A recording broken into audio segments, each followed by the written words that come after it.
அதே மாதிரி இங்கே இருக்கிற பல பேர் இங்கே ஆமாம் நெல்லை எண்ணெய் பழனிக்குமார் மண்ணை இது மாதிரி எல்லாருமே இருக்கு. எல்லாம் நம்ம நண்பர்கள் எல்லாம் ஒருத்தர் பேரை வந்து சொல்ல முடியல, எல்லாருக்கும் தெரியும். என் மனசுலேருந்து எல்லாரையும் வந்து வருக என்று வழையத்து தேவராஜ் எல்லாருமே. அப்புறம் வந்து இந்த கடைசி பாட்டு பார்த்தீங்கன்னா கொஞ்சம் இந்த உம்மா தானே அப்படிங்கிறது அண்ணன் டிஆர் அண்ணன் பாடினது. அதுக்கு நான் ஃபோன் பண்ணி ரொம்ப சந்தோஷப்பட்டேன். அண்ணன் நீங்கள் இப்படி பாடினீங்கன்னு. அவருக்கு ஒரு சின்ன ஒரு அப்ளாஸ், அவருக்கு தேங்க்ஸ் சொல்லணும் அவருக்கு. அப்புறம் லிவிங்ஸ்டன் வந்து GM குமார் லிவிங்ஸ்டன் அறிமுகப்படுத்துகிறேன். நான் வந்து ரொம்ப சந்தோஷப்படுறேன். அறுவடை மலர்ந்த படத்தில் வந்து அறிமுகப்படுத்தணும். இன்றைக்கி வந்து எவ்வளோ பெரிய 2 பேருமே பெரிய ஆக்டர்ஸ் ஆகிட்டாங்க. ஸோ வந்து இந்த முக்கால்வாசி டேரக்டர்ஸ்லாம் 2-3 மீட்டர் போட்டே வந்துடுறாங்க. எல்லாம் ஆக்டராக வராங்க, கேமராமேனாக வராங்க, அப்படியே காமெடியனாக வராங்க. இப்படிலாம் வந்து பல பேர் எல்லாம் இப்போ இறங்கிட்டாங்க. இப்போ சந்தோஷமாக இருக்குது. எல்லாருமே மல்டி டேலண்டட் பீப்புள் கூட வந்து ஆக்ட் பண்ணுறது ரொம்ப சந்தோஷம். உங்கள் அனைவரையும் வந்து ரொம்ப நாளைக்கு அப்புறம் பார்த்ததுல ரொம்ப சந்தோஷம். வசீர் அண்ணன் வந்து எல்லாம் நம்ம வந்து ப்ரொடக்ஷன் எல்லாமே பார்த்துட்டார். அவர் தான் எங்களுக்கு சாப்பாடு காலையிலேருந்து மத்தியானம் நைட்டு வரைக்கும் சாப்பாடு போட்டதெல்லாம் அண்ணன் தான். ரொம்ப சந்தோஷம். அதே மாதிரி அண்ணன்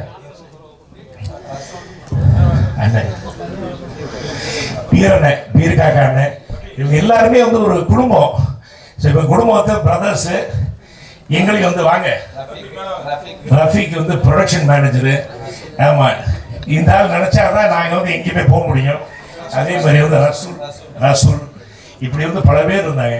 இவங்க என்னன்னா புது ப்ரொடியூசர்ஸ் எல்லாரையும் அப்படி பார்த்துக்கிட்டாங்க. ஒரு படத்தை முடிச்சு படத்தை வந்து திரையரங்கத்துக்கு எடுத்துட்டு வரவே ஒரு பெரிய விஷயம் இன்னைக்கு. ஸோ அந்த வகையில் இருந்து இப்படி இந்த படத்தை வந்து முடிச்சு Trend music. Oh, you're very big man. You're the biggest man here on the stage. Okay. Anyway, Trend music. நன்றி. Thank you so much.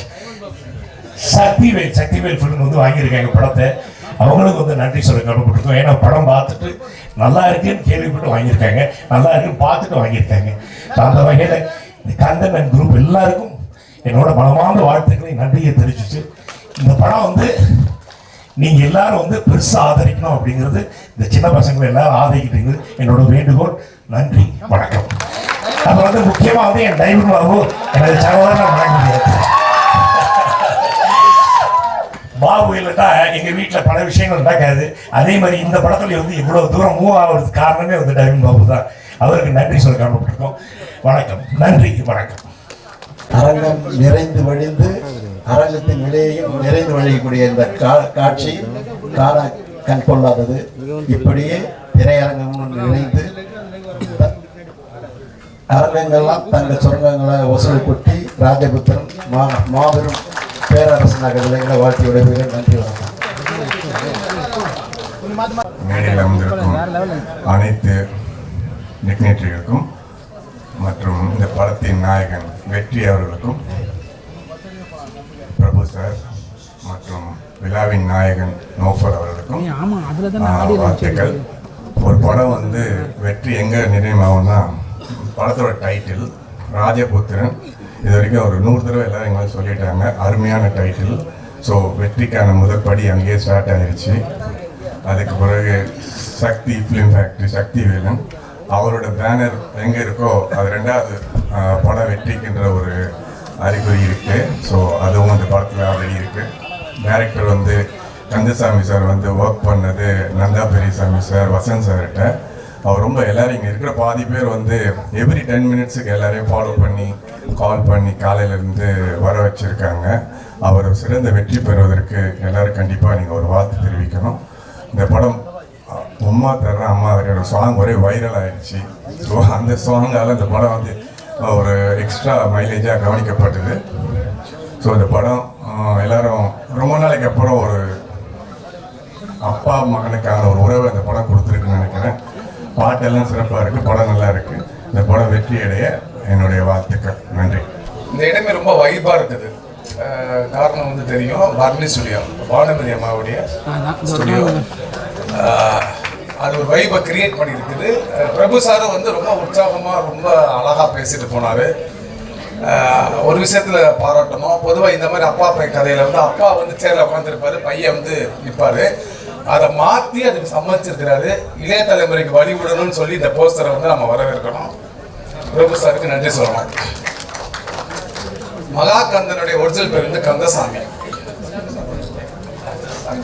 ஆமாம், அவர் வந்து போலீஸ் கான்ஸ்டபிளாக ஒர்க் பண்ணிட்டு வாய்ப்பு தேடினாரு. அப்போ தான் என்கிட்ட வந்து வேலை பார்த்தாரு. பகல் ஃபுல்லாக அங்கே ஒர்க் பண்ணிட்டு நைட்டு டிஸ்கஷனுக்கு வருவார்.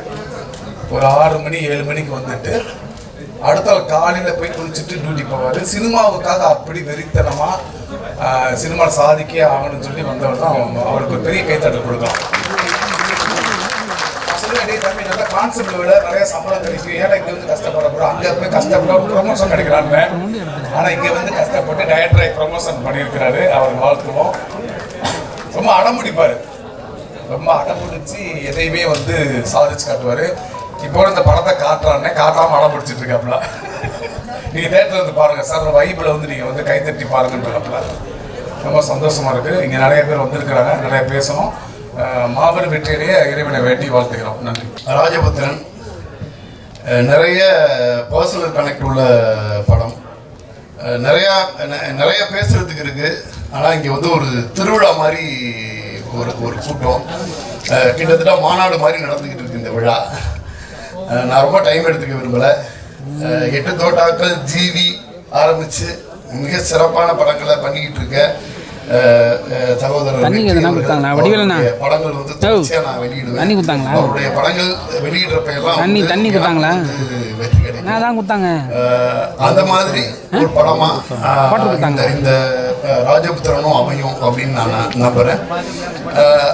இந்த படத்தை பொறுத்த வரைக்கும் பார்த்துட்டீங்கன்னா இதோட தயாரிப்பாளர் வந்து ராஜபுத்திரன் தான், சபி. அது இல்லாமல் பார்த்தீங்கன்னா அவங்களோட அப்பா ரொம்ப ரொம்ப ஒரு எனர்ஜெட்டிக்கான பர்சன். ஒரு ப்ராஜெக்ட் எடுத்துட்டு அந்த ப்ராஜெக்டை எந்த லெவலில் எடுத்துக்கொண்டு போய் சேர்க்கணும், அந்த ப்ராஜெக்டுக்கு என்னென்னவெல்லாம் வேணும், கொஞ்சம் கூட சமரசமே இல்லாமல் கிட்டத்தட்ட அவர் இப்போ தான் காலேஜ் முடிச்சுட்டு வந்த அளவுக்கு பயங்கர எனர்ஜியோட ஒர்க் பண்ணக்கூடிய ஒரு பர்சன். அவரை பற்றி பர்சனலாக பேசிக்கிட்டு இருந்தார். ஒரு மிக சாதாரணமாக சென்னைக்கு வந்து தொழில் தொடங்கி இன்னைக்கு தொழிலில் வந்து ஒரு முக்கியமான இடத்துக்கு போய் அடுத்த கட்டமாக சினிமாவை வந்து எந்த அளவுக்கு இந்த ஒரு படம் வந்து என்னன்னா அவர் வந்து என்னன்னா இந்த ஒரு படத்துல வந்து கிட்டத்தட்ட ஒரு 10 படத்துக்கான அனுபவத்தை பெற்றுக்கொண்டு மிகப்பெரிய ஒரு ப்ரொடியூசரா வர்றதுக்கான முழு தகுதியோட வந்திருக்கிறார். அவருக்கு வந்து பிறகு வந்து நிறைய வெற்றிகள் காத்துக்கிட்டு இருக்கு. இன்னும் சொல்ல போனா அவருடைய சன் அவர்களை வந்து வச்சு படங்கள் பண்ணணும்னு ஆசைப்படுறாரு. நிச்சயமா அது எல்லாமே நடக்கும். இந்த படத்துக்கு பாத்தீங்கன்னா சின்ன சின்ன விஷயங்கள் வரைக்கும் ரொம்ப கேர் எடுத்து பண்ணியிருக்காங்க. படத்துடைய இயக்குனர் மகாகந்தன் எங்க வெற்றி பிரதருக்கு வந்து ரொம்ப அழகான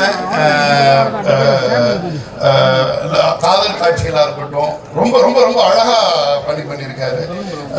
அந்த ராம்நாடை வந்து முழுக்க கண்ணுக்கு நேராக கொண்டு வந்திருக்காரு. ஒரு ட்ரோன் ஷாட் மாதிரி வந்து ஒரே ஷாட்ல அந்த ராம்நாடோட வறட்சியும் இதையும் எடுத்தாந்து நிப்பாட்டுவாங்க. ஒரு பாடலா இருந்தா அது வைரமுத்து சார் எழுதியிருப்பாரு. வைரமுத்து சார் தாண்டி ஒரே ஒரு வரி என்னமோ ஒண்ணு பண்ணும், யாருன்னு பார்த்தா அது வந்து இளைய தலைமுறை பாடலாசிரியரா இருப்பாரு. மீச வச்ச அம்மா எங்க அப்பா அப்படின்ற மாதிரி இருக்கும். என்னடா பண்ணி வச்சிருக்காங்க அப்படின்ற மாதிரி இருந்துச்சு. வில்லனா பண்ணியிருக்க கோமல் சார், கதாநாயகியா பண்ணியிருக்கவங்க எல்லாமே அவங்களோட முழு திறமையும் காட்டி நடிச்சிருந்தாங்க. இது எல்லாத்துக்கும் மணிவகிடம் மாதிரி நம்ம இளையதளம் பிரபு சார் ரொம்ப நாளா நம்ம வந்து ஒரு ஃபுல் லென்த் ரோல்ல நம்ம பார்க்க மாட்டோமா அப்படின்னு ஆசைப்பட்டு இருக்கப்ப இந்த ராஜபுத்திரன் வந்து கிடைச்சிச்சு. உண்மையான ராஜபுத்திரன் அவரு. இந்த விழாவில் இன்னொன்று சொல்லணுங்கிறது என்னோட ஆசை. இளையதளம் பிரபு அவர்களுடைய தகப்பனார், திரைத்துறையின் நடிகர்களுக்கு தகப்பனார் மாதிரி நடிகர் திலகம் சிவாஜி கணேசன் அவர்கள் மிகச்சிறந்த நடிகர். ஒருங்கிணைந்த தஞ்சை மாவட்டத்தை சேர்ந்த வேட்டை திடல் என்ற பகுதியிலேருந்து வந்து அதான் அவரோட சொந்த ஊர். அதான் விசி கணேசன் அப்படின்னு சொல்லுவாங்கன்னு. அந்த ஒருங்கிணைந்த தஞ்சை மாவட்ட பகுதியில் வந்து அந்த வேட்டை திடல்ல அவருக்கு ஒரு நினைவு, அவருடைய சொந்த இடத்துல ஒரு நினைவு மண்டபம் அரசு ஏற்று நடத்தணும் அப்படிங்கிற மாதிரி நிறைய கோரிக்கைகள் வந்துகிட்டு இருக்குது. அங்கே உள்ள அந்த கிராமத்து மக்களாக இருக்கட்டும், அந்த ஒரு வரலாற்று ஆய்வாளர் எடையூர் மணிமாறன்கிறவர் வந்து தொடர்ந்து அதுக்காக நிறைய விஷயங்களை வந்து முன்னெடுத்துக்கிட்டு இருக்காரு. இந்த இவ்வளோ பெரிய விழாவில், இந்த விழாவிலேருந்து கொஞ்சம் அவையாக இருந்தால் கூட ஒரு என் சைடான ஒரு கோரிக்கை, நடிகர் திலகம் அவர்களுக்கு ஒருங்கிணைந்த தஞ்சாவூர் மாவட்டத்தில் வேட்டை திடலில் அவருடைய சொந்த நிலத்தில் ஒரு நினைவகம் கட்டித்தர வந்து அரசாங்கத்துக்கு ஒரு எளியோனின் கோரிக்கையா இதை வைக்கிறேன். இது வந்து இவ்வளவு பெரிய பிரஸுக்கு முன்னாடி பண்றது வந்து ஒரு வாய்ப்பு. இந்த வாய்ப்பை நான் தவறவிடக்கூடாதுங்கிறதுக்காக சொல்லியிருக்கேன். இந்த ராஜபுத்திரன் மிகப்பெரிய வெற்றி அடைய வேண்டும். நன்றி. வெறும் டைரக்டர் விக்ரமன் சாருடைய மகனா இல்லாம நடிகர் விஜய் கனிஷ்காவா கூப்பிட்டதுக்கு ரொம்பவே நன்றி சார். கோதர்ஷா அவர்களுக்கும் அவருடைய சன் சஃபி பிரதர்களுக்கும் ரொம்ப ரொம்ப நன்றி, வாழ்த்துக்கள். பெரியவங்களாம் இருக்காங்க, அவங்க முன்னாடி நான் என்ன சொல்றதுன்னு எனக்கு தெரியல. பட் இந்த படத்தோடைய ட்ரெய்லர், டீசர், சாங்ஸ் எல்லாமே கேட்டேன், ரொம்ப அழகா வந்திருக்கு.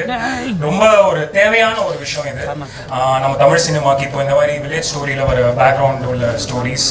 அண்ட் சின்னதாக நான் ஒரு விஷயம் சொல்லணும்னு ஆசைப்படுறேன். இப்போ வந்து தயாரிப்பாளர்கள் வந்து ரொம்ப கம்மியாயிட்டு வராங்க தமிழ் சினிமாவில்.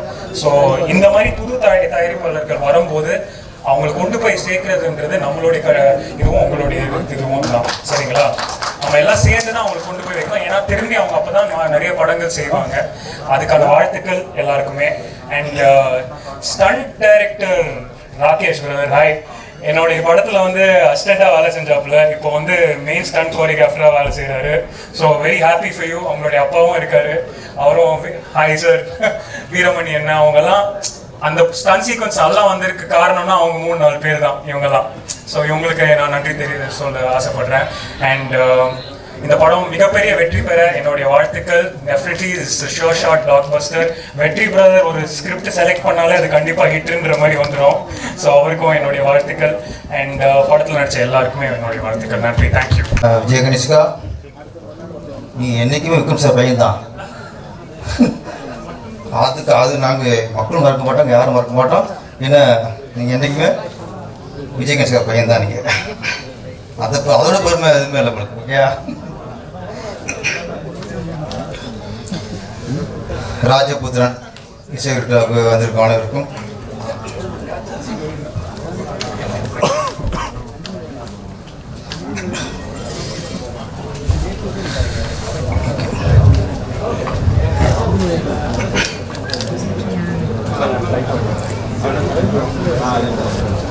நான் இந்த விழாவுக்கு வந்ததற்கு காரணம் இயக்குனர் சங்க தலைவர் உதயகுமார் அவர்கள் தான். அவர் இந்த பக்கம் நடிச்சிருக்கிறாரு. அவரை நம்பி எப்படியாவது என் சார்பாக நீ போய் இதை கலந்துக்க அப்படின்ட்டாரு. காலையிலேயே அவர் தான் ஃபஸ்ட்டு போனேன், மறந்துடாத நீங்கள் போயின்னுட்டாரு. அவர் கட்டளைக்கிணங்க தான் நான் இங்கே வந்திருக்கிறேன். இந்த ராஜபுத்திரன்ட்டு எங்கள் சங்கத்திலே பல மாதமாக அந்த பேர் அடிபட்டே இருக்கும். படம் அப்படி வந்திருக்கு, பெருசாக வந்திருக்கு, பெருசாக இருக்குது, திரும்ப பெரிய ஒரு ஹிட்டு வரும். இது யாருன்னா எங்கள் செயற்குழு உறுப்பினர் இருக்கார் ரமேஷ் பிரபாகரன். டெய்லி இதே புராணம் தான் வரும். எங்கேயே வருது சார், ராஜபுத்திரன் சார் படம் அப்படி வந்துருக்கு சார்.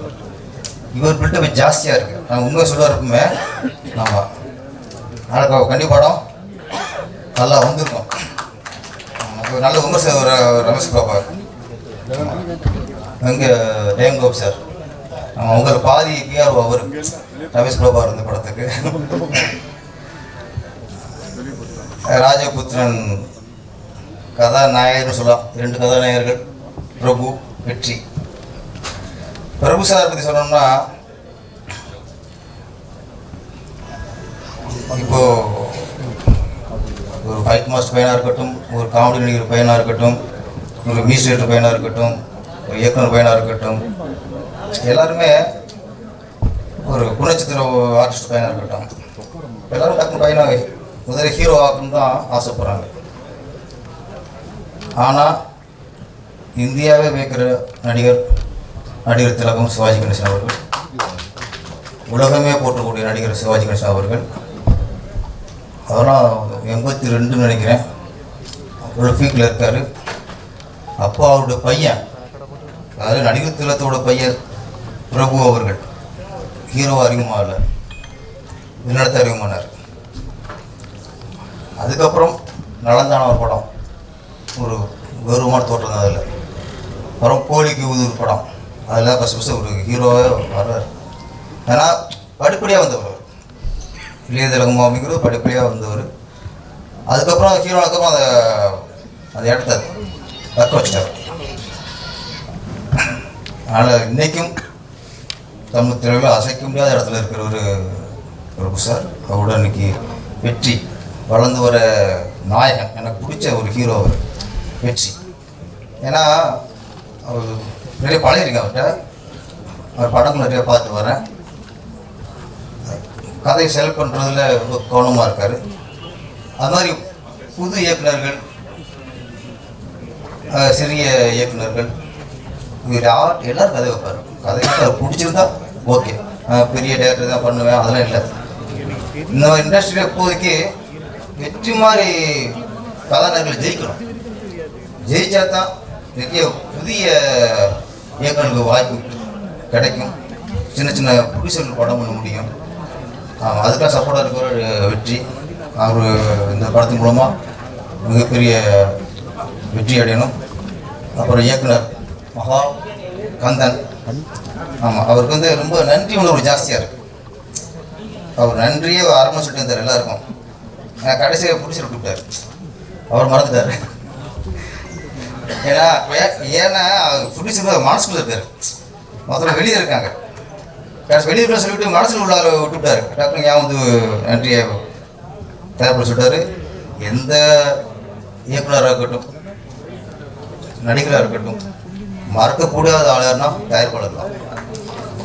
தயாரிப்பாளர் இல்லாமல் சினிமா இல்லை. அவங்க தான் இன்னைக்கு சினிமாவுக்கு முக்கியம். அந்த தயாரிப்பாளர் யாரும் மறக்கக்கூடாது. தயாரிப்பாளர் இன்னைக்கு இருக்க சூழ்நிலை, இயக்குனராக இருக்கட்டும், நடிகராக இருக்கட்டும், எல்லா டெக்னீஷியனாக இருக்கட்டும், நம்ம தயாரிப்பாளர்களுக்கு பக்கவளமாக சப்போர்ட்டாக இருக்கணும். அந்த வகையில் நம்ம இயக்குனர் ரொம்ப சப்போர்ட்டாக இருக்கார். உங்களுக்கு நிறைய கேள்விப்பட்டிருக்கேன், சொன்னேன் பிரபார் உங்களுக்கு சொல்லிட்டு இருப்பார். அந்த அளவு உழைச்சிருக்கிய எல்லார் உழைப்புக்கும் இந்த படம் மிகப்பெரிய வெற்றியை கொடுக்கும். நன்றி, வணக்கம். எனக்கு இந்த படத்து சம்பந்தமாக யாருமே எனக்கு பழக்கம் இல்லை. டைமண்ட் பாபு நிச்சயமா இதுக்கு வரணும், பிரபு சார் சொன்னாரு அப்படின்னு இன்விடேஷன் படம் கொடுத்தாரு. நான் வந்துட்டேன். இருந்தாலும் ஒரு திரைப்பட விழா, இந்த திரைப்படம் ஒரு பெரிய வெற்றி அடையணும். ஏற்கனவே 2 வெற்றிகளை தயாரிப்பாளர் கொடுத்திருக்காருன்னு கேள்விப்பட்டிருக்கேன். அவருக்கு என்னுடைய வாழ்த்துக்கள். அடுத்து கதாநாயகனாக, ஒரு கதாநாயகனாக, 2 பேர் கதாநாயகன் கேள்விப்பட்டேன். ஒன்று நண்பர் பிரபு சார், 2வது வெற்றி. பிரபு சார் நிறைய வெற்றிகளை பார்த்துட்டாரு. வெற்றியை பார்க்கணும்.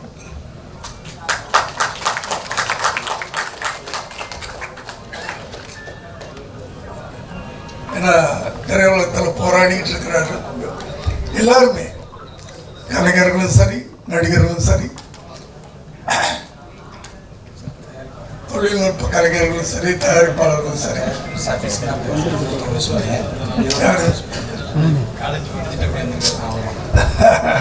இவர் தயாரிப்பாளர்ன்றாங்க, குழந்தை மாதிரி இருக்காரு. ஆனால் இத்தனை வெற்றிகளை கொடுத்துருக்காரு, சந்தோஷமா இருக்கு. அதனால எல்லாருமே வந்து வெற்றிக்காகத்தான் நம்ம வந்து உழைச்சிக்கிட்டு இருக்கோம், போராடிக்கிட்டு இருக்கோம். இன்னைக்கு மேடையில் இருக்கிற என்னுடைய பாலிய நண்பர்கள்லாம் ஒரு சிலர் இருக்காங்க, எதிர உட்கார்ந்துருக்காங்க. எல்லாரும் போராடி வெற்றியை பெற்றவங்க தான். அதனால நிச்சயமா இன்றைய போராட்டம் நாளைய வெற்றி. அது வந்து சில விஷயங்கள் எல்லா இடத்துலையுமே சொல்லணும். நேற்றைய தொண்டன் இன்றைய தலைவன், இன்றைய தொண்டன் நாளைய தலைவன் ஒரு விதி இருக்குல்ல, அது மாதிரி இன்னைக்கு நம்ம உழைச்சோம்னா நாளைக்கு நல்லா இருப்போம். நேற்று உழைச்சதுனால நான் இன்னைக்கு நல்லா இருக்கேன், இவ்வளவுதான். உழைப்பு தான் ஒரு மனிதனை வந்து உயர்த்துவது, வேற எதுவுமே கிடையாது. உழைப்பு. உழைக்கிறதுக்கு முன்னாடி பிளான் பண்ணுங்க தயவு பண்ணி. சினிமா இன்னைக்கு ப்ரொடியூசர்லாம் காணாம, எனக்கு முன்னாடி பேசினவர் யாரும் சொன்னார் ப்ரொடியூசர்லாம் காணாம போயிட்டாங்கன்னு. காணாம போகல, பயந்து போய் வீட்டில் உட்காந்துருக்குறாங்க, வேற ஒன்றும் இல்லை. படம் எடுக்கிறதுக்கு பயந்து போய் உட்காந்துருக்காரு. எத்தனை படங்கள் எடுத்தவர். நான் பயந்தான், படம் எடுத்துருவோம் கடன் வாங்கி, ஆனால் அந்த எடுத்த படத்தை ரிலீஸ் பண்ண முடியுதா, அதுக்கு நமக்கு தியேட்டர் கிடைக்குதா, அங்கேதான் வந்து தடுமாறுறோம் நம்ம. அது சின்ன படமா இருக்கட்டும் பெரிய படமா இருக்கட்டும் எல்லா படங்களும் தடுமாறிட்டு தான் இருக்கு. அதனால அந்த ஒரு நிலைமை மாறணும். எல்லா படங்களும் தைரியமா எல்லாரும் திரும்ப படம் எடுக்க வரணும். திரும்ப சினிமா உலகம் ஒரு 80-90களில் இருந்த மாதிரி வரணும்னு ஆசைப்படுறேன். பிரபு சாரை பற்றி நான் இங்கே சொல்லணும். நான் நிறைய நடிகர்களை வச்சு படம் எடுத்துட்டேன். அந்த பாக்கியம் மட்டும் எனக்கு கிடைக்கல. பிரபு சாரோட வேலை செய்யக்கூடிய ஒரு வாய்ப்பை கடவுள் எனக்கு கொடுக்கல. அது முதல் படத்தில் மிஸ் ஆச்சு, அது அப்படியே மிஸ் ஆகிட்டு போயிடுச்சு. சட்டம் ஒரு சாட்சி நான் தெலுங்குல பண்ணேன். அதை பிஎஸ் வீரப்பா அவங்க பார்த்துட்டு தமிழில் பண்ணணும் அப்படின்னு சொன்னாங்க. தமிழில் ஓகே எல்லாம் ரெடி ஆகிட்டு யாருக்கு ஹீரோவை போடலான்னு சொல்லும்போது பிரபு சார் தான். ஏன்னா நான் 81 டைரக்டரான பிரபு சார் 82 வந்தாருன்னு நினைக்கிறேன். சரங்கிலி சாரி முன்ன பின்ன இருக்கலாம், 82 தான் நினைக்கிறேன் நான். பிரபு சார் வந்தார். அப்போ நல்லா பீக் பீரியடில் இருந்தார். ஏதோ நான் கேட்ட தேதி கிடைக்கல, அதில் மிஸ் ஆச்சு. அதுக்கு பிறகு அப்படியே அந்த கொடுப்பினே இல்லாமல் போச்சு. அப்படியே இந்த படம் ஒரு பெரிய வெற்றியை கொடுக்கணும், எல்லாருக்கும் வெற்றியை கொடுக்கணும். திரும்ப ஒரு ஒரு ஒரு தயாரிப்பாளர் வெற்றி அடைஞ்சாருன்னா ஒரு 10 பேருக்கு படம் எடுக்கணுன்ற ஒரு ஆசை வரும். வெற்றி அடைஞ்சதுன்னா அந்த வர்றவங்களுக்கெல்லாம் நான் திரும்ப திரும்ப சொல்றது, பிளான் பண்ணுங்க, அழகா முயற்சி பண்ணுங்க, கடுமையா உழைங்க, நிச்சயமா உங்களுக்கு வெற்றி காத்திருக்கிறது என்று சொல்லி எல்லாரையும் வாழ்த்தி நான் விடைபெறுகிறேன். நான் எதையுமே பார்க்கல, எதையும் பார்க்காம சொல்ல முடியாது. எல்லாருக்கும் வணக்கம், நன்றி, வணக்கம். காரணங்கள் நிறைய இருக்குது, அதை பார்க்கும்போது சந்தோஷமாக இருக்குது. சினிமாக்காரர்களுக்கு ரொம்ப முக்கியமே ஹவுஸ்ஃபுல் ஆகணும். இந்த ஆடியோ ரிலீஸை ஹவுஸ்ஃபுல்லாக இருக்குது. இதே முதல் வெற்றி.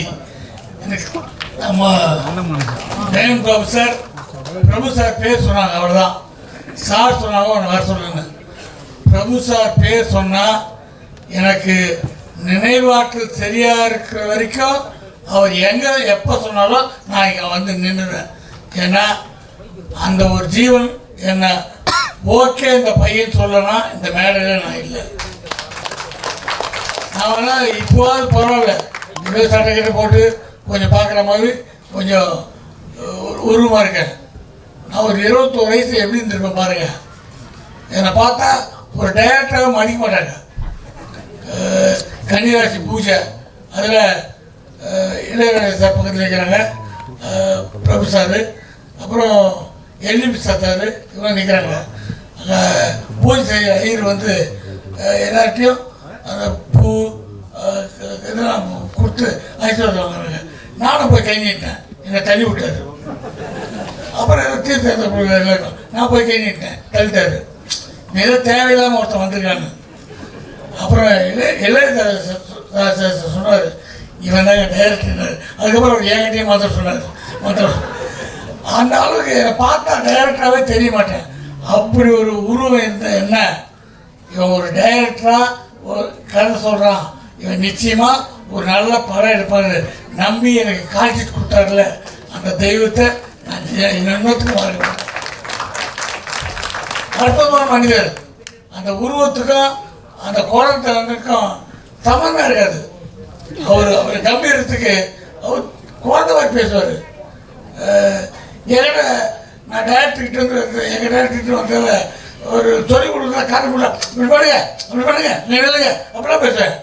அதை ராசுக்கு அவர் சொல்லுவார், பாண்டி நீ நல்லா சொல்கிற, ஆனால் சொல்கிறது கொஞ்சம் சைடு எஃபெக்ட்லாம் வருது, அதெல்லாம் கொஞ்சம் கட் பண்ணு அப்படின்னு தோளில் கை போட்டு ஹவு டு பிஹேவ், எப்படி மற்றவங்கிட்ட பழகணுன்றத கற்றுக் கொடுத்த மாமனிதர் ப்ரொஃபஸர் தான். ஏன்னா சினிமா கற்றுக்கிட்டோம் மட்டும் இல்லை, இந்த உலகத்தில் எப்படி பிழைக்கணும், யார்கிட்ட எப்படி பழகணும், யாருக்கு என்ன மரியாதை கொடுக்கணும், அதெல்லாம் பெரிய விஷயம். ஒரு ஒரு யூனிவர்சிட்டி மாதிரி அவர் அற்புதம் சொல்லி கொடுத்தாரு. அவர் வச்சு நான் அதை படம் பண்ணும்போது அதில் ஒரு டூயிட்டு ஆலாஸ்து மலிய மலியன்னு அதில் சாரத்துக்கு எங்கிட்ட ஃபிலிம் பார்த்துல அப்போ ரொம்ப நெருக்கடி. அதில் சாரம் முழுக்க ஒரே ஷாட் வச்சார். சாரு அவர் எடுத்துட்டு ஆடினார். கோல்டன் பீச் தான் எங்களுக்கு பெரிய லொக்கேஷன், கோல்டன் பீச் தான். கோல்டன் பீச்லாம் எடுக்கிறீங்களா அப்படின்வாங்க. அப்போ அவ்வளோ பெரிய ஷூட்டிங்கு அதான் எடுத்தேன். 2 சாரமும் ஒரு ஷாட்டு எடுத்தாச்சு. வந்து அந்த எடிட்டிங் வச்சு பார்த்தா அது சிங்காவில் பேட்டரி கொஞ்சம் லோவாக போட்டிருக்காங்க, பேட்டரி மாற்றலை அப்போ இருந்த பர்மிக்கு. அப்போ சிங்கு பாட்டு முடிஞ்சு போச்சு, டான்ஸ் ஆடி அதுக்கப்புறம் சவுண்டு கொஞ்சம் இருக்குது. ஐயா பர்சன்ட்டு அதை பார்த்து ஒரு நாளைக்கு அப்புறம் அந்த ஒரு 6 ஃப்ரேமை ஃப்ரீஸ் பண்ணி அடுத்த ஃப்ரேம்லேயே ஒரு 6 ஃப்ரேம் ஃப்ரீஸ் பண்ணி அந்த ஃப்ரீஸை மிக்ஸ் ஒரு டிசால்வ் மாதிரி பண்ணி விட்டோம். அது இதுலேருந்து அது மாறும்போது ஃப்ரீஸாக வரும். அப்பா அப்படி தப்பிச்சோம். தியேட்டரில் அதை பார்த்தோன்னே அந்த ஷாட்டை நாங்கள் தப்பு பண்ணதை அட்ஜஸ்ட் பண்ணியிருக்காங்க. அந்த ஷாட்டு கிளாப்ஸுங்க என்ன அது தப்பாக கண்டுபிடிச்சாங்க, விதில் பழகுது. என்னடா போன சரணத்துலேருந்து அடுத்து பழைய வரும்போது ப்ரொஃபஸர் காஸ்டியூம் சேஞ்ச் வேற ஷர்ட்டில் வராரு, அதுக்கு விசில் பாருங்க. ரசிக கூப்பிட்டேன், ஏன் கைத்தட்டீங்க, அதே ஒரு ஷார்ட்டில் சட்டை மாத்திராருல அந்த டிசைனில். அப்படி ஒரு ரசிகர்களை பெற்ற ஒரு சூப்பர் ஹீரோ, ஒரு பண்பாளர். அவர் இன்னைக்கு வரைக்கும் பாண்டி அப்படின்னு ஃபோன் எடுத்தோன்னே அந்த உரிமையோடு கூப்பிடுற குணம் அதை மறக்க முடியாது. நான் டைரக்ட் பண்ணது பிரபு சார், அவர்கிட்ட கற்றுக்கிறது நிறையா. அதுக்கப்புறம் அவங்க அப்பா கூட நடித்தேன். நடிகர் தளத்துல காய்கறி தளத்தில் நடிக்கிற வாய்ப்பு, இதெல்லாம் எனக்கு சோகங்கள் வரும்போது நினச்சி பார்த்துருது. எவ்வளோ பெரிய லக்கு நமக்கு யோசிச்சு பாருங்க. நடிகர் திலகம் எனக்கு அப்பா, நாட்டிய பேரொழி பத்மினி அம்மா எனக்கு அம்மா, இவங்களுக்கு நான் புள்ள. இப்படி ஒரு காம்பினேஷன் போறோமா, யோசிச்சு பார்த்தாலும் நடக்குமா? இதெல்லாம் நடந்திருக்கு. இந்த மாதிரி அவங்க கூட பழகும்போது என்ன டைமிங், நடிக்கிறனா எப்படி நடந்துக்கணும், 7 மணினா 7 மணி காட்சிட்டில் வித் காஸ்டியூம் மேக்கப்போட 7 மணிக்கு செட்டில் இருக்கணும். இதெல்லாம் சொல்லி கொடுத்த தெய்வங்கள் தான். ஒரு அற்புதமான குடும்பம். அந்த வீட்டுக்குள்ளே நம்ம போய் காட்சி சாப்பிட்ருக்கோம். என் பேர் சொல்லி கூப்பிட்டுருக்காங்க. இதெல்லாம் சந்தோஷமான விஷயம். அவங்க கூப்பிட்ட ஆடியோ ஆச்சு. டைம்லோட் சார் சொன்னார், பிரபு சார் அப்பா பையனுக்கான ஒரு கதையில் ஆக்ட் பண்ணியிருக்காரு, அதனால நீங்கள் பையனோடு வரணும்னாரு. வரங்க, இதை விட நான் நமக்கு சந்தோஷம். நான் பையனோடு மட்டும் வரலைங்க, என் பேரனையும் கூப்பிட்டு வந்திருக்கேன். எப்படியோ அந்த சினிமாவுக்கு எங்கெங்கேயோ கஷ்டப்பட்டு என்னென்னமோ பட்டு வந்தோம். ஆனால் அந்த சினிமா என்னென்ன கொடுக்குது, எங்கே கொடுக்குது, தோண்டு விடும்போதெல்லாம் நம்மளை கைக்கு கூடுது, எந்தெந்த ஊருக்கு கூட்டு போகுது, எவ்வளோ மனிதர்களை சந்திக்க வைக்குது. நான் ஆஸ்திரேலியா போயிருந்தேன், இந்த மாதிரி இடத்துல சொன்னதான் உண்டு. ஆஸ்திரேலியா போனப்போ அப்போது கையில் இருந்த காசை செலவாகி போச்சு. நான் மெல்போர்ன் போயிட்டு திடீர்னு ஒரு ஆள், சார் எங்கள் பிரிஸ்பன் வரீங்களா? ஐயோ எங்கேயா இருக்குது பிரிஸ்பன்? என்கிட்ட டிக்கெட்டுலாம் இல்லை, நான் சென்னை போகணுன்னு. இல்லை சார், நாங்கள் பிரிஸ்பன்லேருந்து டிக்கெட் போட்டு தரோம். இல்லையா, காசு தான் செலவு பண்ணிட்டேன், நான் காசு தரேன் சார். காசுலாம் கொடுத்து என்னை கூப்பிட்டு போனாங்க. எனக்கு பசங்களாம் இங்கே விட்டு போயிட்டு ஒரே கவலை நடாதுன்ட்டு. அதுக்கப்புறம் நாளைக்கு சென்னைக்கு வர போகிறேன். இன்றைக்கி அந்த ஸ்ட்ரீட்டில் நின்று ஒரு பேண்ட் வாங்கணுன்ட்டு என் ஒய்ஃப் அவங்க போயிருக்க கடைக்கு நான் சோகமாக நிற்கிறேன். அப்போது ஒரு 4 வயசு குழந்தை, ஒரு பொண்ணு குழந்தை அவங்க அப்பா கை பிடிச்சி வருது. நான் டக்குன்னு அந்த குழந்தை பார்த்தது, அப்பா அவர் பாண்டியராஜனே, பாண்டியராஜன் அங்கே நிற்கிறார், நான் கண்டேனப்பா. இல்லை, அவர் எங்கே வருவார்? அவர் சென்னையில் வருவார். இல்லையே, கண்டேன், மகனியாக நடிப்பார், அவர் தான். அப்பா இல்லைக்கோ, நான் பார்க்கணும். அவர் அந்த குழந்தை தொல்லைப்பட்டு நேராக கிட்ட வந்து, பாண்டியராஜன் நீங்களா? ஆமாம் சார். இல்லை செய்தி தெரியல வரல. இல்லை, நான் நாளைக்கு ஊருக்கு போகிறேன். அந்த குழந்தை அப்படி குதிக்குது, என்னை தொட்டு பார்க்குது, சட்டை பிடிச்சி இருக்குது, சிரிக்குது. அப்போ அவர் சொல்கிறாரு, இந்த குழந்தை இந்தியா வந்ததில்லை, இலங்கையில் பிறந்ததில்லை, இது நியூசிலாண்டில் பிறந்தது, இது லீவுக்காக ஆஸ்திரேலியா வந்திருக்குது. அதுக்கு சிடிலையும் டிவிலையும் உங்களை பார்த்துருக்கு, உங்களை பிடிக்காதுன்ட்டு. அப்போ உங்கள் அப்பா ஒரு நியூஸ் ஒரு கேமரா வாங்கி என்னை அந்த குழந்தை கூட ஃபோட்டோ எடுத்துக்க. அந்த குழந்தை இவருக்கு எதாவது அன்பளிப்பு தரணும்ல, அன்பளிப்பா நான் உனக்கு அன்பளிப்பு தரேன்னு அந்த குழந்தைய கட்டி பிடிச்சி கணத்தில் முத்தம் கொடுத்தேன். அது குதிச்சு போகிறதுக்கே மனசு இல்லை. போகும்போது எகிரி டாட்டா டாட்டான்னு காட்டு போச்சு.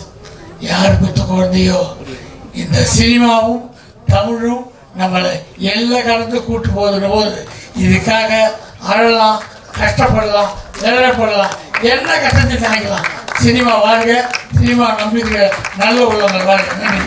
திரைப்பட தயாரிப்பாளர் KM சஃபி அவர்களுக்கும், படத்தின் இயக்குனர் மகா கந்தன் அவர்களுக்கும், படத்தின் கதாநாயகனாக நடித்திருக்கிற இளைய திலகம், இளகிய மனம் கொண்ட பிரபு அவர்களுக்கும், அருமை தம்பி வெற்றியை நோக்கி வீர நடை போட்டுக் கொண்டிருக்கிற தம்பி வெற்றிக்கும், இதில் உழைத்த கலைஞர்கள், தொழில்நுட்ப கலைஞர் அத்தனை பேருக்கும் என்னுடைய உளம் நிறைந்த வாழ்த்துக்களை தெரிவித்துக் கொள்கிறேன். ராஜபுத்திரன் ஒரு குடும்ப கதை.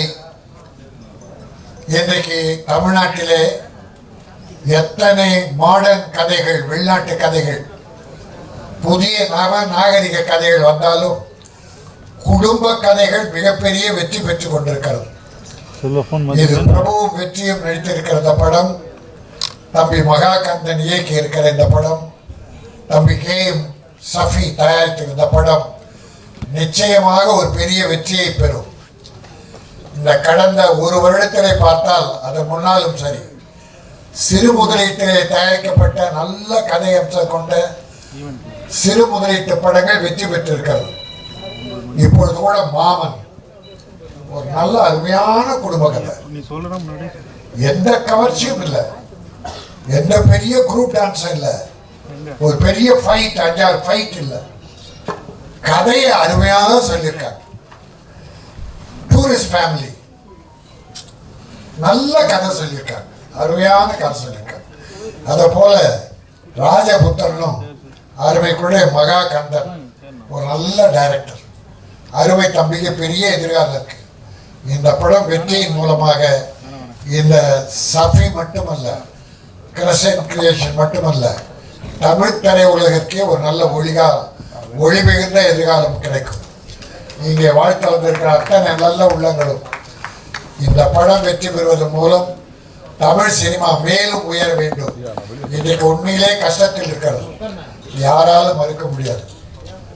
சினிமா கஷ்டத்தில் இருக்கிறது. இருந்தாலும் இந்த சினிமா மீது உள்ள பற்றின் காரணமாக பல தயாரிப்பாளர்கள், அதுவும் சிறு முதலீட்டு பட தயாரிப்பாளர்கள் துணிச்சலோடு படம் எடுக்கிறார்கள்.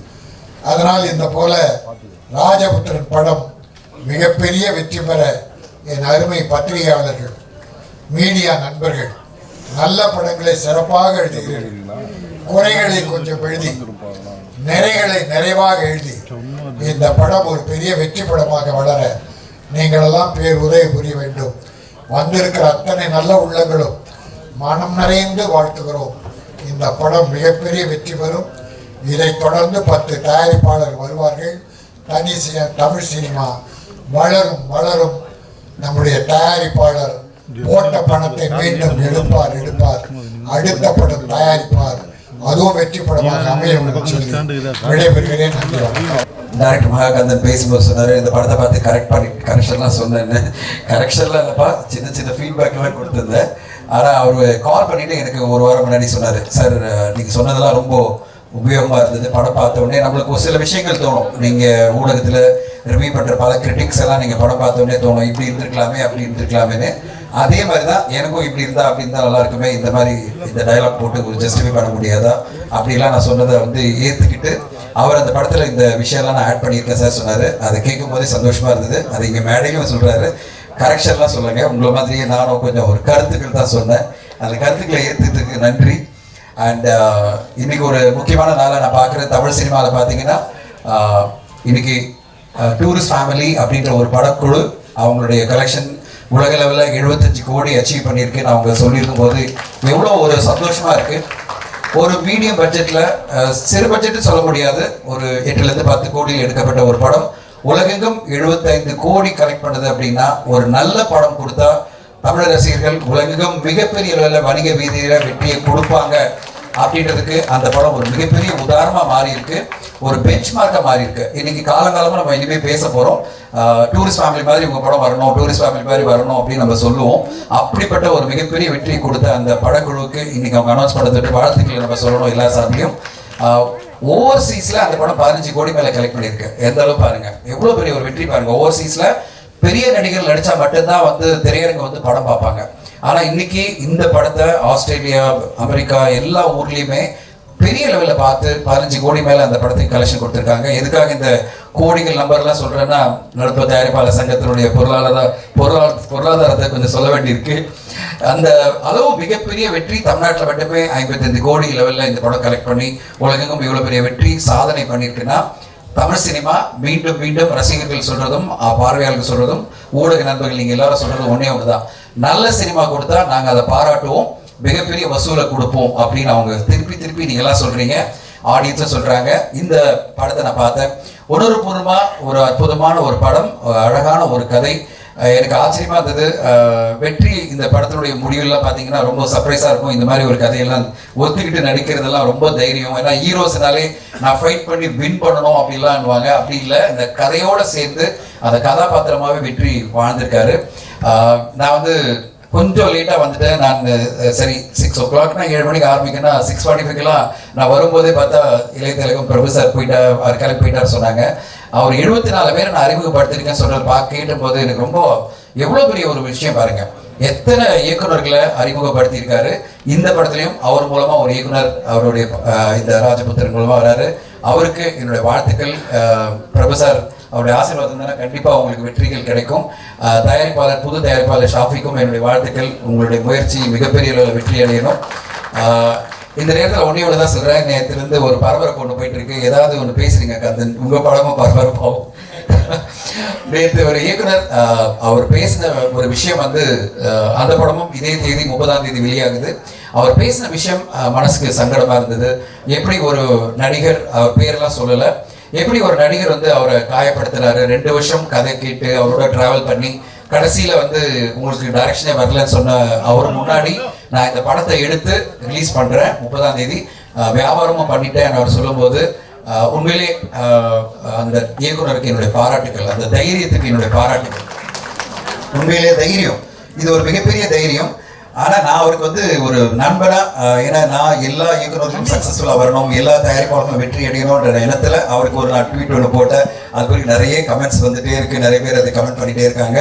நான் சொன்னேன், படம் வருது இல்லை, படம் வந்து வெற்றி அடைஞ்ச பிறகு நீங்கள் பேசுங்க தம்பி, வெற்றி அடையறதுக்கு முன்னாடி பேசாதீங்க. ஏன்னா நம்ம வந்து எல்லாருமே ஒரு ஜேர்னி. நீங்கள் எங்களுடைய சங்கத்துடைய செக்ரட்டரி சிவா சாரை கேட்டிங்கன்னா ஒரு 1000 பேஜில் ஒரு புத்தகம் போடலாம் தமிழ் சினிமாவில் 25 வருஷம் நடந்த நிகழ்வுகள்லாம் வச்சு.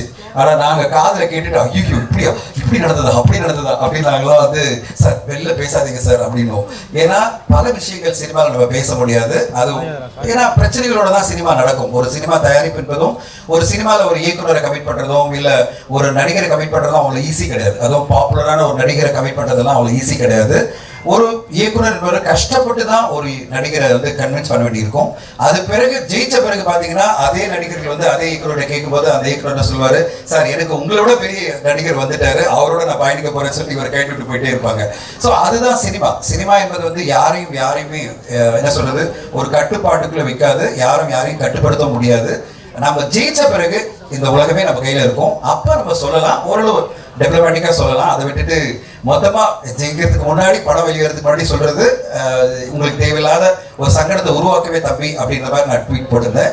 அவருடைய அந்த கான்ஃபிடன்ஸ்க்கு நம்ம கண்டிப்பா வந்து வாழ்த்து சொல்லணும். அவருடைய அந்த முயற்சி, அந்த படம் ஜென் த பெட் வெற்றி அடையணும். இது இந்த படத்தோட ராஜபுத்திரோட வர படம். அந்த அந்த தைரியத்துக்காகவும் அவருடைய அந்த கான்ஃபிடன்ஸ்க்காகவும் அந்த படம் வெற்றி அடையணும்னு நான் வாழ்த்துறேன். யாராக இருந்தாலும் சரி, அவருடைய அந்த உணர்வுபூர்வமாக சொன்ன விஷயத்தில் ஒரு விஷயம் மட்டும் நம்மளுக்கு வந்து மனசை காயப்படுத்துறது என்னன்னா, யாரையுமே நம்ம குறைச்சி மதிப்பிட முடியாது. திடீர்னு ஒரு 24 வயசுல ஒரு ஒரு ஒரு என்ன சொல்றது யங்ஸ்டர் வந்து டூரிஸ்ட் ஃபேமிலியில் ஒரு படத்தை வந்து கொடுத்து மாபெரும் வெற்றி அடைய வைக்க முடியும். ஸோ நம்ம நினைக்கலாம் 26 வயசுல ஒரு டைரக்டர் அவனுக்கு என்ன அனுபவம் இருக்கு, ஷார்ட் ஃபிலிம் தானே எடுத்திருக்கேன் அப்படின்னு நம்ம சொல்லலாம். ஆனால் திடீர்னு வந்து இன்னைக்கு உலகமே பார்த்து வாவ், ராஜமௌலி சார்லேருந்து சங்கர் சார்லேருந்து இன்னைக்கு சூர்யா சார் அவ்வளோ பெரிய வாழ்த்து சொல்லி அவங்களெல்லாம் பாராட்டிட்டு இருக்காரு. அது பிறகு எல்லா நடிகர்களுமே அவர் கூப்பிட்டு பாராட்டுறாங்கன்னா 24 வயசோ அனுபவமோ இல்லை, திறமை மட்டும்தான் இங்கே வந்து சினிமாவில் ஜெயிக்க முடியும். அப்படி ஒரு திறமையாளராக நான் வந்து கண்டிப்பாக மகாகந்தன் இந்த படம் மூலமாக பெரிய வெற்றி அடையணும்னு வாழ்த்துறேன். இந்த படக்குழுக்கிற வாழ்த்துக்கள். ஊடக நண்பர்கள் அனைவரும் இந்த படத்துக்கு சப்போர்ட் பண்ணணும். அண்ட் த சேம் டைம் ஒரே ஒரு ரிக்வெஸ்ட் என்னன்னா, தயாரிப்பாளர்கள்லாம் மீண்டும் நடப்பு தயாரிப்பாளர் சங்க சார்பில் நான் கோரிக்கை வைக்கிறது என்னன்னா, ஒரு வாரத்தில் 3-4 படம் மேலே வரக்கூடாது. வாரத்தில் 8 படம் வந்தாலும் சினிமா ஊடகங்களே பார்த்து ரிவ்யூ எழுத முடியாது, ஆடியன்ஸும் பார்க்க முடியாது. இன்னைக்கு நீங்கள் பார்த்தீங்கன்னா 8 திரைப்படங்கள் தமிழ் சினிமாவில் வெளியாகி இருக்கு. 8 திரைப்படங்கள். அதில் எல்லோரும் எதிர்பார்த்த விஜய் சேதுபதி சாருடைய ஏஸ் படம் வந்திருக்கு. அதோட சேர்ந்து 7 திரைப்படம் வருது. ஒரு வாரத்தில் 7-8 திரைப்படங்கள்லாம் என்ன கணக்கு, எதுக்காக இத்தனை படங்கள் வெளியாகுதுன்னு எனக்கு தெரியல. 30ஆம் தேதி பார்த்தீங்கன்னா 5 படங்கள் ஆல்ரெடி டேட் அனௌன்ஸ் பண்ணியிருக்காங்க. ஸோ இப்போ 6ஆம் தேதி 5-6 பார்த்தீங்கன்னா தக்லைஃபோட சேர்ந்து 2 படம் வருது. தக்லைஃப் மறுநாள் 2 படம் வருது. எனக்கு உண்மையிலேயே என்ன கான்ஃபிடன்ஸு, எந்த இதில் வராங்கன்னு. ஒரு படம் 2 படம் வந்தால் ஒரு பெரிய படத்தை எதிர்க்க கூட ஜெயிக்க முடியும், ஒரு மிகப்பெரிய லெவலில் பண்ண முடியும். ஏன்னா உங்கள் கண்டென்ட் நல்லா இருந்தானா. 7-8 படம் வரும்போது ஆடியன்ஸ் கவனிக்கவே மாட்டாங்க. அதனால என்னுடைய ரிக்வெஸ்ட் என்னன்னா, தயாரிப்பாளர்கள் யாரெல்லாம் புதுசாக திரைப்படத்துறைக்கு வராங்களோ அந்த இயக்குநர்கள் 2 பேரும் சேர்ந்து ஒரே ஒரு விஷயத்தை வந்து மனசில் வைக்கணும். ஒரு 4 படம் ஆல்ரெடி அனௌன்ஸ் பண்ணிட்டா வேண்டாம், இந்த தேதி வேண்டாம், நம்ம இன்னொரு தேதி வரலாம் அப்படிங்கிற ஒரு முடிவு எடுக்கணும். அப்போதான் ஊடகங்களும் நம்ம படத்தை பார்த்து ஓரளவாவது சப்போர்ட் பண்ண முடியும். 8 படங்கள் வந்தால் ப்ரெஷ்ஷை கூட வைக்க முடியாது. அந்த ப்ரெஷ்ஷை வச்சு அந்த படத்தை ரிவ்யூ பண்ணுறதுக்குள்ள வாரமே முடிஞ்சு போயிடும். அது பிறகு வந்து அடுத்த வாரம் வந்துடும், அடுத்த வாரம் இன்னொரு 5-6 திரைப்படங்கள் வந்துடும். இதை பல மேடைகளை நான் சொல்லிட்டு இருக்கேன். தயாரிப்பாளர்கள் மீண்டும் கவனத்தில் வைங்க. நம்ம படத்துக்கு குறைந்தபட்சம் ஒரு 2 வாரமாவது லைஃப், அதாவது திரையரங்கில் ஓடுறதுக்கான வாய்ப்பு இருக்கா இல்லையா அப்படின்றத யோசிச்சு நீங்க பண்ணா நல்லா இருக்கும். இன்னைக்கு ஒரு தயாரிப்பாளர் வந்து படம் வந்திருக்கு, அவர் நேற்று என்கிட்ட சொன்னாரு 80 ஸ்கிரீன் கன்ஃபார்ம் ஆயிடுச்சு சார் அப்படின்னாரு. இன்னைக்கு மத்தியானமா எனக்கு அவர் போஸ்ட் போடுறாரு, சார் 38 ஸ்கிரீன்ல ஒரு ஷோ தான் கொடுத்துருக்காங்க, எனக்கு மிகப்பெரிய லெவலில் சங்கடம் ஆயிடுச்சு, 3.5 கோடியில் இந்த படத்தை எடுத்திருக்கேன் அப்படின்னு அவர் ஒருத்தத்தோட எனக்கு சொல்லும் போது நான் என்ன சொல்றது, நேற்று அவர்கிட்ட நான் சொன்னேன், சார் திருப்பி செக் பண்ணுங்க, மினிமமா 100 ஸ்கிரீனாவது கிடைச்சாதான் உங்க திரைப்படம் நீங்க இவ்வளவு செலவு பண்ணி எடுத்திருக்கீங்க, அப்பதான் உங்களால ஜெயிக்க முடியும் அப்படின்னு நான் சொன்னேன். இப்போ வந்து அவர் 38 ஸ்கிரீன் தான் கிடைச்சிருக்குன்னு சொல்லி அவர் எழுதும் போது அதை எல்லா குரூப்லையும் ஷேர் பண்ணும்போது மனசு கஷ்டமாகுது. ஏன்னா இந்த தயாரிப்பாளர்களுக்கெல்லாம் எப்படி தியேட்டர் மூலமா ரெவென்யூ வரும்னு இந்த ஒரு கோரிக்கையை உங்களுக்கு எல்லாரும் வைக்கிற தயாரிப்பாளர்கள் யோசிச்சு கரெக்ட் டேட்ல நீங்க வாங்க. அது சினிமாவுக்கு நல்லது, உங்களுக்கு நல்லது. இந்த துறையும் வந்து நல்ல சினிமாக்களை இனிமே கைவிடாது. அப்படி ஒரு நல்ல தேதியில வந்து இந்த படம் வந்து மிகப்பெரிய வெற்றியடைய என்னுடைய வாழ்த்துக்கள். நன்றி, தேங்க்யூ. தயாரிப்பாளர் சஃபி அவர்களுக்கு என்னுடைய நெஞ்சம் நிறைந்த வாழ்த்துக்கள். ஏன்னா அவர் இந்த படம் லாபகரமான படமாகவும் வெற்றிகரமான படமாக அவருக்கு அமையணும். அவர் தொடர்ந்து நிறையா படங்கள் எடுக்கணும், தமிழ் சினிமாவுக்கு நிறையா முதலீடுகள் வரணுன்றதான் என்னுடைய ஆசை. பிரபு சார் அப்படின்னாவே இங்கே இருக்கிற எல்லா கூட்டம் பார்த்தீங்கன்னா எல்லாமே பிரபு சாருக்கு வந்ததாக தான் இருக்கும். ஏன்னா அவர் மாதிரி ஒரு அற்புதமான ஒரு வளர்ந்த குழந்தையை நம்ம பார்க்கவே முடியாது. அவருக்காக சொன்னால் எந்த நேரமும் ஓடி வர்றதுக்கு ஒரு மிகப்பெரிய கூட்டம் சினிமாவில் தயாராகுது. அது ஒரு சிறு பகுதி தான் இங்கே இருக்கிற எல்லாருமே அவருடைய நண்பர்கள். அதனால் அவருடைய படம், அவருடைய பேருள்ள படம் நிச்சயமாக பெரிய வெற்றி அடையணும், அதை ஓடணுன்ற எப்பவுமே என்னுடைய ஆசை உண்டு, வாழ்த்துக்கள் உண்டு. படத்தில் முக்கியமாக என்ன தம்பி வெற்றி, நான் 8 தோட்டாக்கள்லேருந்து அவரை தொடர்ந்து பார்த்துட்டே இருக்கேன். அவருடைய எல்லா படங்களையும் பார்க்குறோம். அந்த படத்தில் ஒரு சிறிய வேடத்தில் கூட நடித்தேன். அவருடைய நிதானம் எனக்கு ரொம்ப பிடிச்சிருக்கு. ஏன்னா அவருக்கு வயசு இருக்குது, தகுதி இருக்குது. அவங்க நினச்சாங்கன்னா அவங்களே 4 வருஷத்துக்கு 4 சொந்த படம் எடுத்து விட்டுடலாம். அதெல்லாம் எல்லாமே கதையை கரெக்டாக தேர்வு பண்ணி நிதானமாக ஒன்பது அந்த ஸ்டெப்ஸ் எடுத்துகிட்டு வராரு. அது ரொம்ப அழகான விஷயம். அந்த அறிவு முதிர்ச்சி ரொம்ப நல்ல விஷயம். அது இருக்குதேன்னு அள்ளி விடுற ஆள் இல்லை அவர். அதனால் வந்து அது மாதிரி நல்லா செலக்ட் பண்ணி பண்ண படமாக அந்த ராஜபுத்திரனும் இருக்கும். அதில் நிச்சயமாக ஒரு பெரிய வெற்றி கிடைக்கும் நான் நிச்சயமாக நம்புகிறேன். மற்ற திமுக என்னுடைய வாழ்த்துக்கள். மகாகந்தனுடைய படம் மெகா வெற்றி அடைய வேண்டும் என்று வாழ்த்துக்கிறேன். நன்றி, வணக்கம். வசந்த், நீங்கள் ஆடியோ ரிலீஸ் வந்திருக்கீங்கன்னு சொன்னாங்க. அது அவ்வளோ ரேரான விஷயம். ஆனால் அதுக்கு முக்கியமான காரணம் இதோ என் பக்கத்தில் நிற்கிற என்னோட உதவியாளர் திரு கந்தசாமி அவர்கள். அவர் மகாகந்தன்னு பேர் வச்சுக்கிட்டு இந்த திரைப்படத்தை எடுத்திருக்காரு. எனக்கு இந்த இடத்துல எங்கேயும் ஓடிக்கிட்டு நான் சாயங்காலம் வந்ததுலேருந்து பார்த்து ஆச்சரியப்பட்டது வந்து ஒரு யங்ஸ்டர். அவரோட வயசு அவர் இங்கே எடுத்தாருன்னா சொல்லட்டும். அவர் பேர் வந்து டைமண்ட் பாபு. என்ன ஓட்டம் அவர் அதுக்கு காரணம் என்னன்னு கேட்டிங்கன்னா, அவர் புத்திரன், அவர் ராஜாவால் தான். அதாவது வந்து ஃபிலிம் நியூஸ் ஆனந்தனுக்கு மேலே ஒருத்தர் தமிழ் சினிமாவுக்காக எவ்வளவு செஞ்சுருக்காரு. அவரோட ட்ரைனிங், அவரோட வளர்ப்பு, அதுதான் வந்து இப்படி டைமண்ட் பாபு இன்றைக்கும் சின்ன பையன் மாதிரி அவ்வளோ பேரையும் ஓடி அவ்வளோ பேரையும் கூப்பிட்டு எங்கள் வீட்டுக்கு வந்து நேரில் இன்விடேஷன் கொடுத்தார். அதாவது சின்சியாரிட்டி, டெடிகேஷன், இதோட உச்சம் அவர். ஸோ கைலாசத்தினால தான் அவரோட சன் அவ்வளவு சிறப்பாக இருந்தார். கைலாசம்ங்கிறது பாலச்சந்திரன் சாருடைய அப்பா. கைலாசம் வந்து அவ்வளவு டிசிப்ளின்டு பர்சன். அவர் பையனை வளர்த்ததுனால தான் கேபி சார்னு ஒருத்தர். கேபி சார்னால 47 உச்ச நட்சத்திரங்கள் ரஜினி சார் உட்பட தமிழ் சினிமாவுக்கு. அந்த மாதிரி ஒரு ஃபாதரையும் நான் நினச்சி பார்த்தேன் இங்கே உட்காந்துருக்கும் போது. என்னோட அப்பா சிடி சோமையாவனால தான் நான் இன்னைக்கு இந்த மேடையில் இருக்கேன். அவர் தான் என்னோட ஹீரோ எப்பயுமே. ஸோ இந்த மாதிரி எவ்வளோ பேரை சொல்லலாம். எங்கள் அப்பா சொல்லுவார், தேவக்கோட்டைன்னு எங்கள் ஊரில் வேதாள உலகம் செட்டு போட்டது, ஏவிஎம் செட்டு போட்ட காலத்துலேருந்து அவருக்கு ஏதோ சினிமாவுக்கு வரணும்னு ஆசை, அவரால் வர முடியல. அவரோட ஆசையை நான் தீர்த்ததாக சொல்லுவார். ஸோ இந்த மாதிரி இவங்க அப்பாவினுடைய ஆசை எனக்கு எவ்வளோ சொல்லியிருக்காரு. இன்றைக்கி வந்து இந்த மகாகந்தன் இவ்வளவு சூப்பராக ஒரு முதல் படம், இது முதல் படமாக, இவர் முதல் பட டைரக்டராக இங்கே வந்திருக்கிற கூட்டம் எதுவுமே அதை நம்ப முடியாது அப்படின்னு சொல்கிற மாதிரி இருக்குது. ஏன்னா அவ்வளோ நல்ல மனுஷன் அவர். எனக்கு தெரியும் என்கிட்ட ஒர்க் பண்ணதுலேருந்து. அதாவது வந்து நானும் அவரும் ஆர்டிக் அண்டார்டிக் மாதிரி. எனக்கு கொஞ்சமாக கோவம் வரும் பாலச்சந்திரன் சார்ட்டு கற்றுக்கிறதுனால. இவருக்கு கோவம்னா கிலோ என்ன விலைன்னு கேட்பாரு. அவ்வளவு சாந்தமாக, அவ்வளவு ஸ்மூத்தாக எல்லா விஷயங்களையும் செய்யக்கூடியவர், திறமையானவர். எப்படி எங்கிட்டேருந்து வந்து ஒரு பிச்சைக்காரன் சசி வந்தாரோ, ஒரு ஊட்டி அன்வர் வந்தாரோ, ஒரு புலிவால் மாரிமுத்து நடிகர் டைரக்டர் வந்தாரோ, எப்படி வாலி எஸ்ஜே சூர்யா வந்தாரோ, எப்படி வந்து மெட்ராஸ்காரன் வாலி மோகன்தாஸ் வந்தானோ, அந்த மாதிரி கண்டிப்பாக மிகப்பெரிய வெற்றியை என்னுடைய உதவியாளர் திரு கந்தசாமி பெறுவார். அதுக்கு இங்கே வந்திருக்கிற அத்தனை பேரும் பேசின பேச்சுக்களும் சாட்சி. ரொம்ப மகிழ்ச்சி, வாழ்த்துக்கள். வெற்றி விழாவில் சந்திப்போம். நன்றி. கவிதா மங்கையர்கரசி தொகுப்பாளினி அவர்களே, இதுவரைக்கும் எல்லாத்தையும் எப்படி கூப்பிடுச்சு இந்த பாப்பா? படத்துல கந்து வெட்டி வசூலிப்பு வராங்க. இது தேவையா உங்களுக்கு? அதான் கவர்மெண்டே வசூலிச்சுட்டு இருக்கு ஜிஎஸ்டிங்கிற பேரில். பெரிய கொடுமைடா. இப்படி ஒரு ட்விஸ்ட் இந்த பாப்பா கொடுக்கணும் நான் எதிர்பார்க்கவே இல்லை. ஐயா வாங்க, அமித்ஷா அவர்களே. ஐயா வணக்கம். இந்த படத்துக்கெல்லாம் அமித்ஷா வந்திருக்காரு. ஐயா சந்தானபாரி சாருங்களா? அது போஸ்டர்ல எல்லாம் எல்லா இடத்துலயும் அமித்ஷான்னு போட்டு வில்லாதி வில்லனை போட்டாங்களா? இவர்கள் வில்லத்தனம்லாம் ஒன்றும் இல்லாமல் ஆயிடுச்சு. அப்படி நாட்டை ஆண்டுட்டு இருக்காங்க. பெரியவர்களே, தாய்மார்களே, நீ ஏன்டா என்ன வரைக்கும் வந்து இப்போ வேண்டாம் வர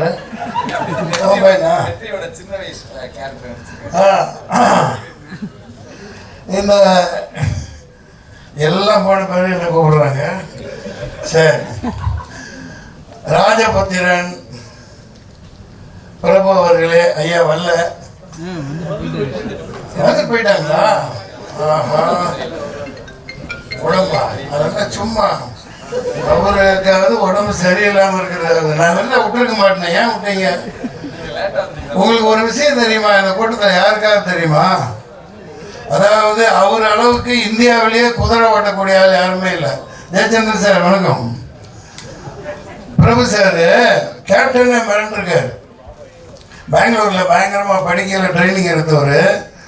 குதிரை செத்தாலும் அவரு இறங்க மாட்டார், கீழே பறப்பார். 120 கிலோமீட்டர் ஸ்பீட்ல பறப்பாரு பிரபு சார். அவருக்கு போய் உடம்பு சரியில்லைன்னா எப்படி? இன்னொன்றும் நம்ம அப்படியே விஷயங்கள் மறந்துடுவேன், சொல்லிட்டு போகணும். ஒரு சில படங்கள் குதிரைக்கு முக்கியத்துவமாக கண்டா ஏதோ வரைச்சல் இந்த மாதிரிலாம் படங்கள் வந்தது. கதாநாயகர்கள் குதிரை ஓட்ட கற்றுக்குங்க முதல்ல.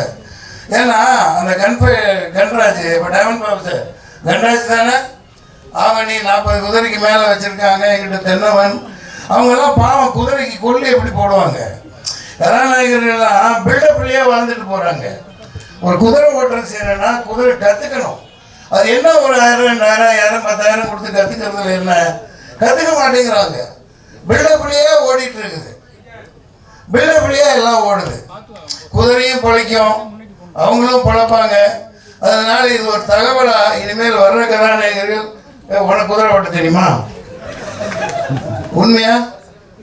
அதே 2 காலத்து வரை சொல்லல. அந்த பாப்பா இருக்குது, பயங்கரமான பாப்பாப்பா. கதாநாயகி பேர் என்ன?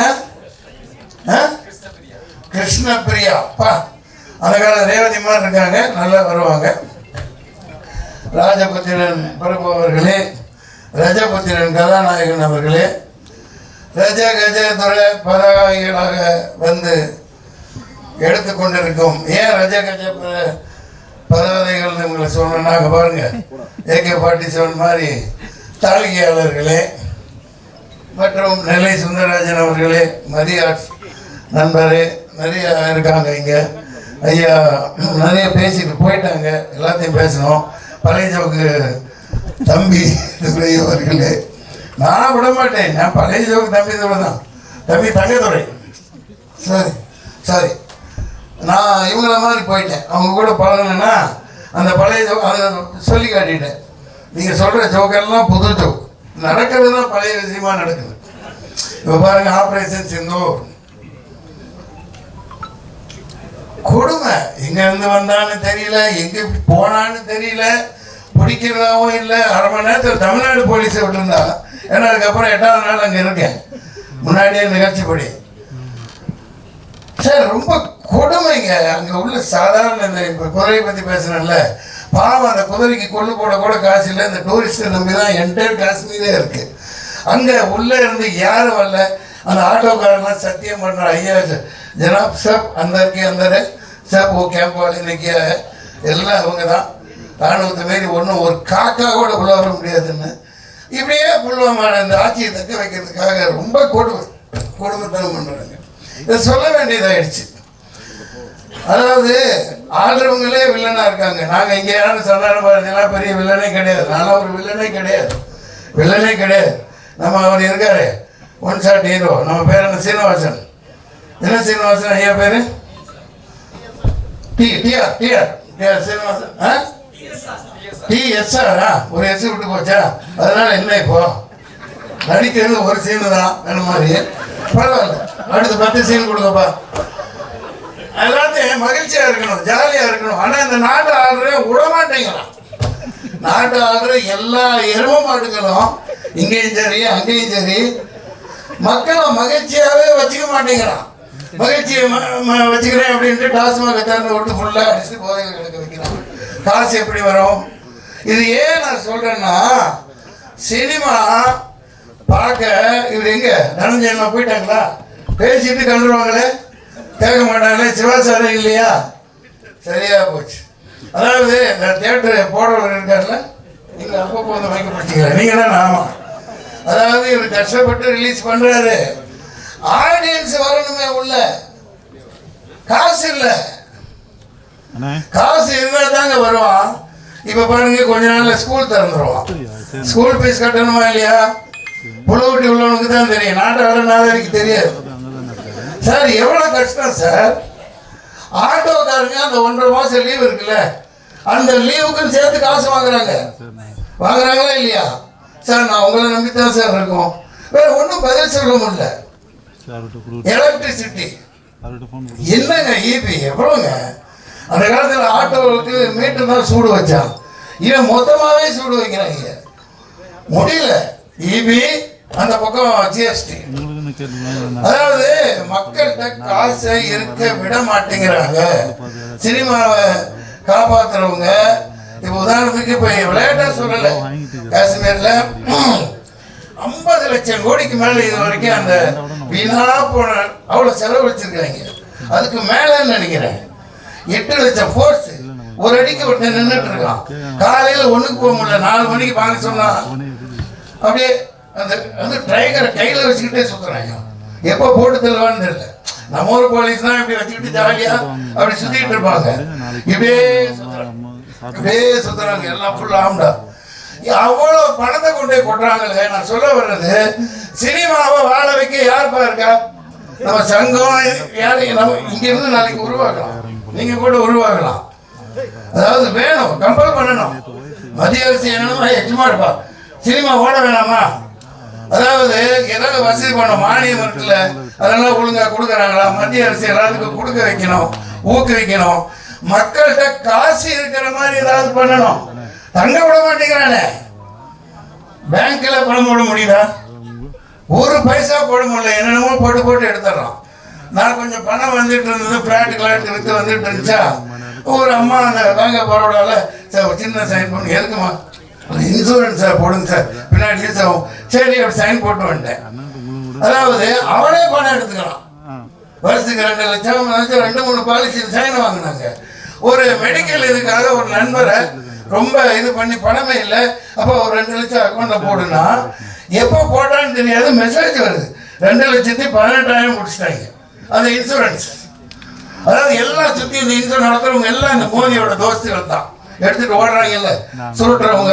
நான் எதுக்கு சொல்றேன்னா, குறிப்பிட்ட யாரையும் தாக்கணுங்கிற நோக்கம் அல்ல. அரசு கேள்வி கேட்கறதுக்கு நமக்கு உரிமை இருக்கு. சினிமாவில் உள்ளவங்க கேட்கணும், மக்கள் கேட்கணும். ஒரு படம் நல்லா அடி திட்டுறீங்கல்ல, இவ்வளவு பெரிய தவற நீ ஏன் பண்ணிட்டு மத்தவங்க மேல பழி போட்டுட்டு இப்ப எதுக்கு ஒரு டீம் போகுதுன்னு தெரியல. ஒரு டீம் போகுது இல்ல, அதாவது யோசிக்கணுங்க. இப்ப நாளைக்கு படம் எடுத்துட்டீங்க, நீங்க ஏதாவது ஒரு டீம் ரஷ்யாவுக்கு அனுப்புறியாப்பா? இவர் ஏன் ராஜபுத்திரன் என்று எடுத்தார் அதை சொல்லுவதற்கு 4 பேர். யார் காசு? இவங்க அப்ப மூட்டு காசு. எதுக்கு போய் சொல்ற? ஆபரேஷன் சந்தரை விளக்குவதற்கு. இது ஆயிரக்கணக்கான இது இருக்கு. நான் அரசியல் பேசணுங்கிற நோக்கம் இல்லை. சினிமா நல்லா இருக்கணும், இந்த மெசேஜ் சொல்றதுக்கு தான் இவங்க கடைசியில் என்ன கூப்பிடுவாங்க. நல்லா இருக்கணுமா இல்லையா, எல்லாம் வாழணுமா இல்லையா, எல்லாம் கையில் ஓடுது. அந்த செல்போன்ல கண்ட கர்மத்தை காட்டுறாங்க. அவுத்து விட்டு எல்லாம் வீட்டுக்குள்ள போனா ஒன்று சோபாவில் காலம் மேலே போட்டுட்டு இப்படியே பார்த்துட்டு இருக்கு. ஆக்கி போடுறது அங்கே ஒன்று கேம் ஆடிட்டு இருக்குது. செல்போனை பார்த்துக்கிட்டே சினிமா பார்த்துட்டு இருக்கு. சினிமா எப்படி ஓடும்? ஏங்க நீங்கள் ரிலீஸ் பண்ணுறீங்கல்ல, ஒரு ஈகா தேட்டர்னு ஒன்று இருக்கு. நாளைக்கு தள்ள தேட்டர் வேற விஷயம். ஒரு எல்லா தேட்டரும் அப்படி தான். இந்த பேனர் எல்லாம் எங்கேயாவது பார்க்க முடியுதா? வெளியில் ஒரு ஹோட்டல் நடத்துகிறான், அங்கேயே ஹோட்டல் நடத்துகிறாங்க, எல்லாம் நடத்துகிறாங்க. அந்த காலத்துல எல்லாம் ஒரு பேனர் வைப்பாங்க, கையில் காசை வச்சுக்கிட்டு போய் பார்ப்பாங்க. யார் படம்? சின்ன தம்பி, கேப்டன் பிரபாகரன், ஏதோ அதாவது ஆசிரியர் காசை வச்சுக்கிட்டு பார்ப்பாங்க. ஒரு தேட்டரில் பேனர் இருக்கணும், பேனரே வைக்க மாட்டேங்கிறாங்க. இல்லை சார் எல்லாம் ஆன்லைனில் வந்துடுறாங்க. சொல்ல வேண்டியது, மக்கள் கையில் காசு இருக்க வைக்கணும். ஏகப்பட்டதை ஏற்றிக்கிட்டே போகிறான். டோல்கேட்டு போடுறான், ஜிஎஸ்டி போடுறான். அப்புறம் என்னென்னப்பா படம் எடுக்காட்டி ஜிஎஸ்டி வாங்கிட்டே இருக்காங்கப்பா. மக்கள்கிட்ட காசு இருக்க மாட்டேங்குது. தங்கம் 80,000 ரூபா பவுனுன்னா இந்த நாடு விளங்குமா? இவனையெல்லாம் தூக்கி போட்டு மிதிக்க வேணாமா? தூக்கி போட்டு மிதிக்க வேணாமா? ஒரு 4-5 வருஷம் 6 வருஷத்துக்கு முன்னாடி 30,000 தான் இருந்துச்சு. ஏன் ஏற்ற வர்ற? ஏன்னா கப்பல், ஏர்போர்ட்டு எல்லாம் தூக்கி கொடுத்துட்டா தனியாக இருக்கு. அவன் பாலம் பாலமாக கப்பலாக கொண்டு வருவான். கொண்டு வந்து இது ஒரு நடக்க வாய்ப்பு இருக்கா இல்லையா? என்ன நீ யார் ஆளுங்கட்சி பக்கமா இல்லை சாய உட்காந்துருக்கீங்க? சொல்லுங்க. பத்திரிகையாளர்லாம் கேள்வி கேட்கணும். இப்போ சில பேர் கடத்திட்டு ஏதோ ஒரு கஷ்டப்பட்டு ஒரு 2 பவுனை கொண்டாந்தா பிடிச்சிட்டு நாசம் பண்ணி ஏதோ பண்ணுறாங்களே. இப்போ குஜராத்தில் வந்து இறங்குது கப்பல். எவன் கேட்குறான்? அதான் நீ துறைமுகம். அவன் பாட்டு கப்பல் 1000 கிலோ 2000 கிலோ 10,000 கிலோ கொண்டு வர்றான். அவனே நிப்பாட்டி வச்சுக்கலாம். ஏதோ ஒரு சூது நடக்குது எல்லா நாடுகளுக்கும் நடுவில். இல்லாட்டி இதெல்லாம் குறைக்கிறதுக்காக சினிமாக்காரங்க எடுக்கத்தான் முடியும், சொல்லத்தான் முடியும். ஆனால் மக்கள் இப்போ 30,000 ரூபாய்க்கு இருந்ததால இந்த ஏழை பொண்ணுகளுக்கெல்லாம் கல்யாணங்கள் எப்படி நடத்த வைப்பாங்க? 80,000 ரூபாய் கொடுத்து யார் வாங்கி நடத்துவா? எம்ஜிஆரும் போயிட்டாரு, ஜெயலலிதாவும் போயிடுச்சு. ஏதோ தாலிக்கு தங்கம் நாள் தூக்கி கொடுத்து ஒரு 4 பவுன் 5 பவுன் கொடுக்கலாம். கொடுக்க பார்ப்போம். சினிமாவில் ஒருத்தன் வருவான், நாளைக்கு ஏதோ செய்வான், நாட்டை ஆடுறதுக்கு ஒருத்தன் வருவான். எல்லா பெண் குழந்தைகளுக்கும் 10 பவுன் அல்லது 50 பவுன் இந்தா வெறும் 30,000 ரூபாயில வெறும் 20 அதை கொண்டாங்கடா. அதை விட்டு போட்டு இந்த நாளை நீங்க கண்ட இதுக்கு வீணா செலவு பண்ணிட்டு தெரியுறாங்க. நான் பயணம் பண்ணுறதுக்கு 8,000 கோடி எரிச்சலா இருக்கு. சம்பாதிச்ச காசை வீட்டுக்கு கொண்டு போக முடியல, வீட்டில் வைக்க முடியல. யாருக்கும் எப்படி சினிமா பார்க்க வருவான்? நீங்களே சொல். நீ 200 தியேட்டர் போடு, 400 தியேட்டர் போடு, காலியால் ஓடுது. தியேட்டருக்காரர் என்ன சொல்லுவார்? சார் 10 பேர் ஆடியன்ஸ் எல்லாம் எங்கே போட்டு கொடுங்க சொல்கிறாங்களா இல்லையா? காசு இங்கேருந்து வரும், மக்கள்கிட்ட இருக்க விட்டா தான்ப்பா. அதனால இந்த மத்திய அரசு மாநில அரசு நாளைக்கு ஒரு சட்டம் போடணும். பேங்க் பேலன்ஸ்லையும் 2 லட்ச ரூபாய் இருந்துக்கிட்டே இருக்கணும். போடு. நீ தான் 20 லட்சம் கோடி வச்சுட்டு உட்காந்துருக்கியப்பா. ஒவ்வொரு ஸ்டேட்லையும் ஒவ்வொரு கண்ட்ரிலையும் அந்த காசை வச்சு என்ன புடுங்க போறீங்க? நீங்க ஏழைகளுக்கு கொடுங்க, பழைய இருக்கிறதுக்கு மானியம் கொடுங்க. இந்த டூரிஸ்ட் ஃபேமிலி பற்றி பேசுகிறாங்க. 10ல் 1 ஓடும், 2 அசல் வரும். இது சினிமா, இது ஒரு கேம்லிங் தான், அது வேற. ஆனால் இவ்வளோ குடும்பம் செலவு பண்ணுது. இப்போ பாருங்க, ஐயா மோடி அவர் சொல்லுவாங்கல்ல, திருப்பி திருப்பி ஏன் நான் வாசுதேவ குடும்பம் எங்கள் அமெரிக்காவில் போய் சொல்லுவார். அதாவது உலகம் எல்லாம் என்னோட உறுப்பினர்கள், என் குடும்பம் அப்படின்னு சொல்லுவார். இந்த பாரு ஒரு பாய் எடுக்கிறாரு, ஒரு கான் பேசிட்டு இருக்கேன், ஒரு ஜான் ரிலீஸ் பண்றாரு. இது தமிழ்நாடுன்னு இல்லை, ஒட்டுமொத்த இந்தியாவே இப்படி இருந்தால் தான் இந்த நாடு உருப்படும் இல்லைங்களா? எனக்கு தோன்றது சொல்லிட்டாப்பா. இது ரொம்ப ஆனால் குசும்பு இந்த அம்மா பண்ணுது. கந்து வட்டிக்கு இந்த படத்தில் கந்து வட்டிக்கு அது எப்படி நீங்க படம் பார்த்தீங்க? நானே பார்க்கல. ஏப்பா யாருப்பா இந்த அம்மாவுக்கு போட்டு காமிச்சது? இந்த கவர்மெண்ட் வாங்குற கந்து வட்டியை விட வேடா அட நாடாதீங்களா? ஜிஎஸ்டிக்கு ஏன்னா கணக்கு போடுங்கப்பா. எவ்வளோப்பா வாங்குறீங்க? ஏகப்பட்டதான் 18%. ரொம்ப வேணாம், தண்ணி வேணாம். நீ தண்ணி தான் கொடுப்பேன், நான் ஒயிட் ட்ரம் அடிச்சுன்னு சொல்லுவோம். ரொம்ப வேணாம். அதெல்லாம் மேடையில் அந்த காலத்தில் எல்லாம் பண்ணோம். எனக்கு தெரியும், எஸ்எஸ்ஓவுக்கு தெரியும். ஆமாம், சரி, எல்லாரும் சந்தோஷமா இருக்கணும், நல்லா இருக்கணும். அரசாங்கத்தை எடுத்து கேள்வி கேளுங்க. கேள்வி கேட்க நமக்கு உரிமை இருக்கு. நம்மகிட்ட பேங்க் பேலன்ஸே இருக்க விட மாட்டேங்கிறாங்க. பேங்க்ல அக்கௌண்ட்டும் போட முடியல. இருக்கிற காசு எல்லாம் அது என்ன மினிமம் பேலன்ஸ் வைக்கலையா? அந்த விளக்கமாத்து கட்டில தான் அடிக்கணும். ஏன்டா அந்த 5 வருஷத்துக்கு முன்னாடிலாம் அந்த இது கிடையாது. என்ன காசு ஒரு 150 ரூபா இருந்தா கூட அதுக்கு இன்ட்ரெஸ்ட் போட்டு நமக்கு கிடைக்கும். இப்போ இருக்கிற காசு குறைந்தா பண்ணிடுறான். தெரியாதனமா பணத்தை போட்டா அவன் இப்போ சொல்ல வந்தேன், அப்படியே விட்டுட்டேன். அந்த 2 லட்ச ரூபா போட்டான் இல்லையா இன்சூரன்ஸ்காரன், அதோட சேர்த்து இருந்த காசையும் பிடிக்கிட்டான். ஏன்னா நான் கையெழுத்து போட்டது ஆட்டோமேட்டிக்காக அவன் எடுத்துக்குவானா. ராக் கொள்ளக்கார மாதிரி நடத்துறானுங்க இந்த பேங்க். இதெல்லாம் உதைக்கணும். அஜித் ஒரு படத்தில் நல்லா சொல்லியிருப்பார். ஸோ மகாகந்தன் டைரக்டர் மகாகந்தன் மகா கஞ்சனா தான் இருக்கக்கூடாது, மகா கந்தனா இருக்கணும் இல்லையா? கந்தா கடம்பா கதிர்வேலா ஞான பண்டிதா அப்பனை முருகா ஐயா மேலே கூப்பிடுங்க, நல்லா ஓட வைப்பாங்க. அது நான் என்ன பண்ண போறேன்? நல்லா இருந்தா ஓட போகுது. ஆமாம், நல்லா செவன்னு அழகாக தான் இருக்கிறான். ஆமாம், நம்ம ஜெயம் ரவி மாதிரி யாரையும் கட்டிட்டு மாட்டிக்காதையா? என்னமோ அவங்க வாழ்க்கையை அவங்க பார்த்துக்கிறது தானே. சரிங்க, போயிட்டு வரேன், சந்தோஷமா இருங்க. 4-5 இஷ்யூ தீர்க்கப்பட வேண்டியது. மக்கள் கையில பணம் இருக்கணும். இந்த அரசாங்கங்கள் அதுக்கு ப்ரொவைட் பண்ணணும். நாசமா போறதுக்கு பணத்தை செலவழிச்சு நாட்டை நாசம் பண்றதை விட சினிமாவை வாழ வைக்கணும்னா சினிமாக்காரங்க எங்களுக்கு வசதி ஒன்றும் பண்ண மாட்டேங்கிறாங்க. அதுக்கு ஏதாவது ஒன்று செய்யணும் இல்லைங்களா? எல்லா படமும் ஓடணும். எல்லா படமும் ஓடணும்னா மக்கள் கையில காசு இல்லாத மிகப்பெரிய குறை. அதனால எந்த ஆட்சி வந்தாலும் சரி, அடுத்து விஜய் வர்றாரா, கொள்கை தான் நம்ம பாட்டு இதில் போட சொல்லுப்பா. என்னப்பா அதான்ப்பா, அது என்னமோ போடுவாங்களே தேர்தல் அறிக்கையா, அந்த இதில் போடணும். எல்லாருக்கும் ஓட்டு போடுற எல்லா குடும்பமும் 2 லட்ச ரூபா 2 லட்ச ரூபா நாங்கள் ஃபிக்ஸ்டில் போடுவோம், அதை வச்சு நீங்கள் வியாபாரம் பண்ணுங்க, அதுக்கு டேக்ஸ் இல்லை அப்படின்னு போடணும். இந்த ஜிஎஸ்டி சினிமாவுக்கு தூக்கணும். ஜிஎஸ்டியை இல்லையா, ஜிஎஸ்டி கொடுக்கணும் டிக்கெட்டில், அது தூக்கணும். நாங்கள் மகிழ்ச்சி படுத்துறதுக்காக இருக்கணும். நாங்கள் எனக்கு எதுக்கு வெங்காயம் நீ ஜிஎஸ்டி போடுற, ஏன் போடுற கேளுங்க. நிர்மலா சீதாராமன் நீ போ ஊரக வித்திய, அப்போ உங்களுக்கு ஜிஎஸ்டி போட்டாங்களா? லண்டனில் ஊரக வித்துட்டு இருந்த மாமி தானே நீ கன்னடத்தில் தானே பதவி ஏற்ற, ஆனால் தமிழச்சின்னு சொல்லிக்கிற. நீ வந்து ஒரு தேர்தல் நிற்கல, ஜெயிக்கல. இந்த ஜெய்சங்கர்னு ஒருத்தர் நடந்தா ஒரு ஏதோ நெருப்பு கோழி மாதிரி நடப்பார். அதை அன்னைக்கு பார்த்து நானே பயந்துட்டேன்.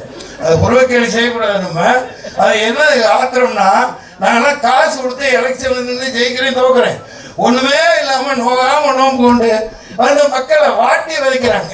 அதனாலதான் நம்ம வெறுப்பு. உங்களில் ஒருத்தனா நான் இந்த வெறுப்பை பதிவு பண்றேன். சினிமா நல்லா வாழ்ந்தா தான் மக்கள் நல்லா வாழ்வாங்க. மக்கள்கிட்ட பேங்க் பேலன்ஸ் இருக்கணும், அந்த ஜிஎஸ்டி எல்லாம் சினிமாவுக்கு தூக்கணும், மானியங்கள் கொடுக்கணும் இல்லையா? நன்றி, வணக்கம், போயிட்டு வரேன். ஜாலியா இருங்க, சந்தோஷமா இருங்க. நன்றி, நன்றி, வணக்கம். உடன்பரா சகோதரன் இளையதளம் பிரபு அவர்கள் நடித்த ஒரு படம். இது மிகப்பெரிய வெற்றி அடைய இந்த டீமுக்கு என்னுடைய வாழ்த்துக்களை தெரிவித்துக் கொள்கிறேன். நன்றி, வணக்கம். ராஜபுத்திரன் திரைப்பட இசை வெளியீட்டு விழாவிற்கு வருகை தந்திருக்கின்ற மேடையில் இருக்கின்ற நண்பர்களுக்கும் கீழே அமர்ந்திருக்கின்ற நண்பர்களுக்கும் அனைவருக்கும் நான் சார்ந்துள்ள தமிழ்நாடு வணிகர் சங்கங்களின் பேரவை சார்பாக வணக்கத்தை தெரிவித்துக் கொள்கிறேன். நான் ஒரு வியாபாரிகள் சங்க தலைவர். இதுல மன்சூர் அலி அண்ணன் பேசினார் இல்லையா, இந்த குறையே நாங்கள் சொல்லி சொல்லி ஆர்ப்பாட்டங்கள் போராட்டங்கள் நடத்திக்கிட்டு இருக்கிறவங்க.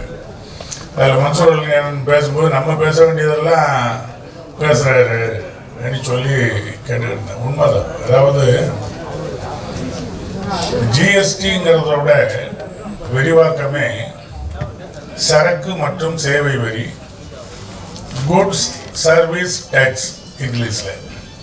ஆனா சரக்குக்கு மட்டும்தான், பொருள்களுக்கு மட்டும்தான் ஜிஎஸ்டிங்கிறது அவங்களோட கொள்கை. ஆனா கட்டிட வாடகைக்கும் ஜிஎஸ்டி, சினிமாங்கிறது அண்ணன் சொன்னது மாதிரி ஒரு பொழுதுபோக்கு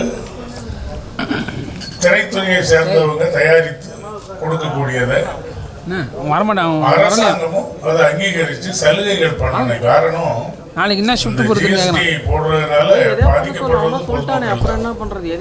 அதனால நான் மன்சூர் அலிகான் அவர்கள் பேசினதுல எனக்கும் இந்த கருத்துக்கள்ல உடன்பாடு உண்டு.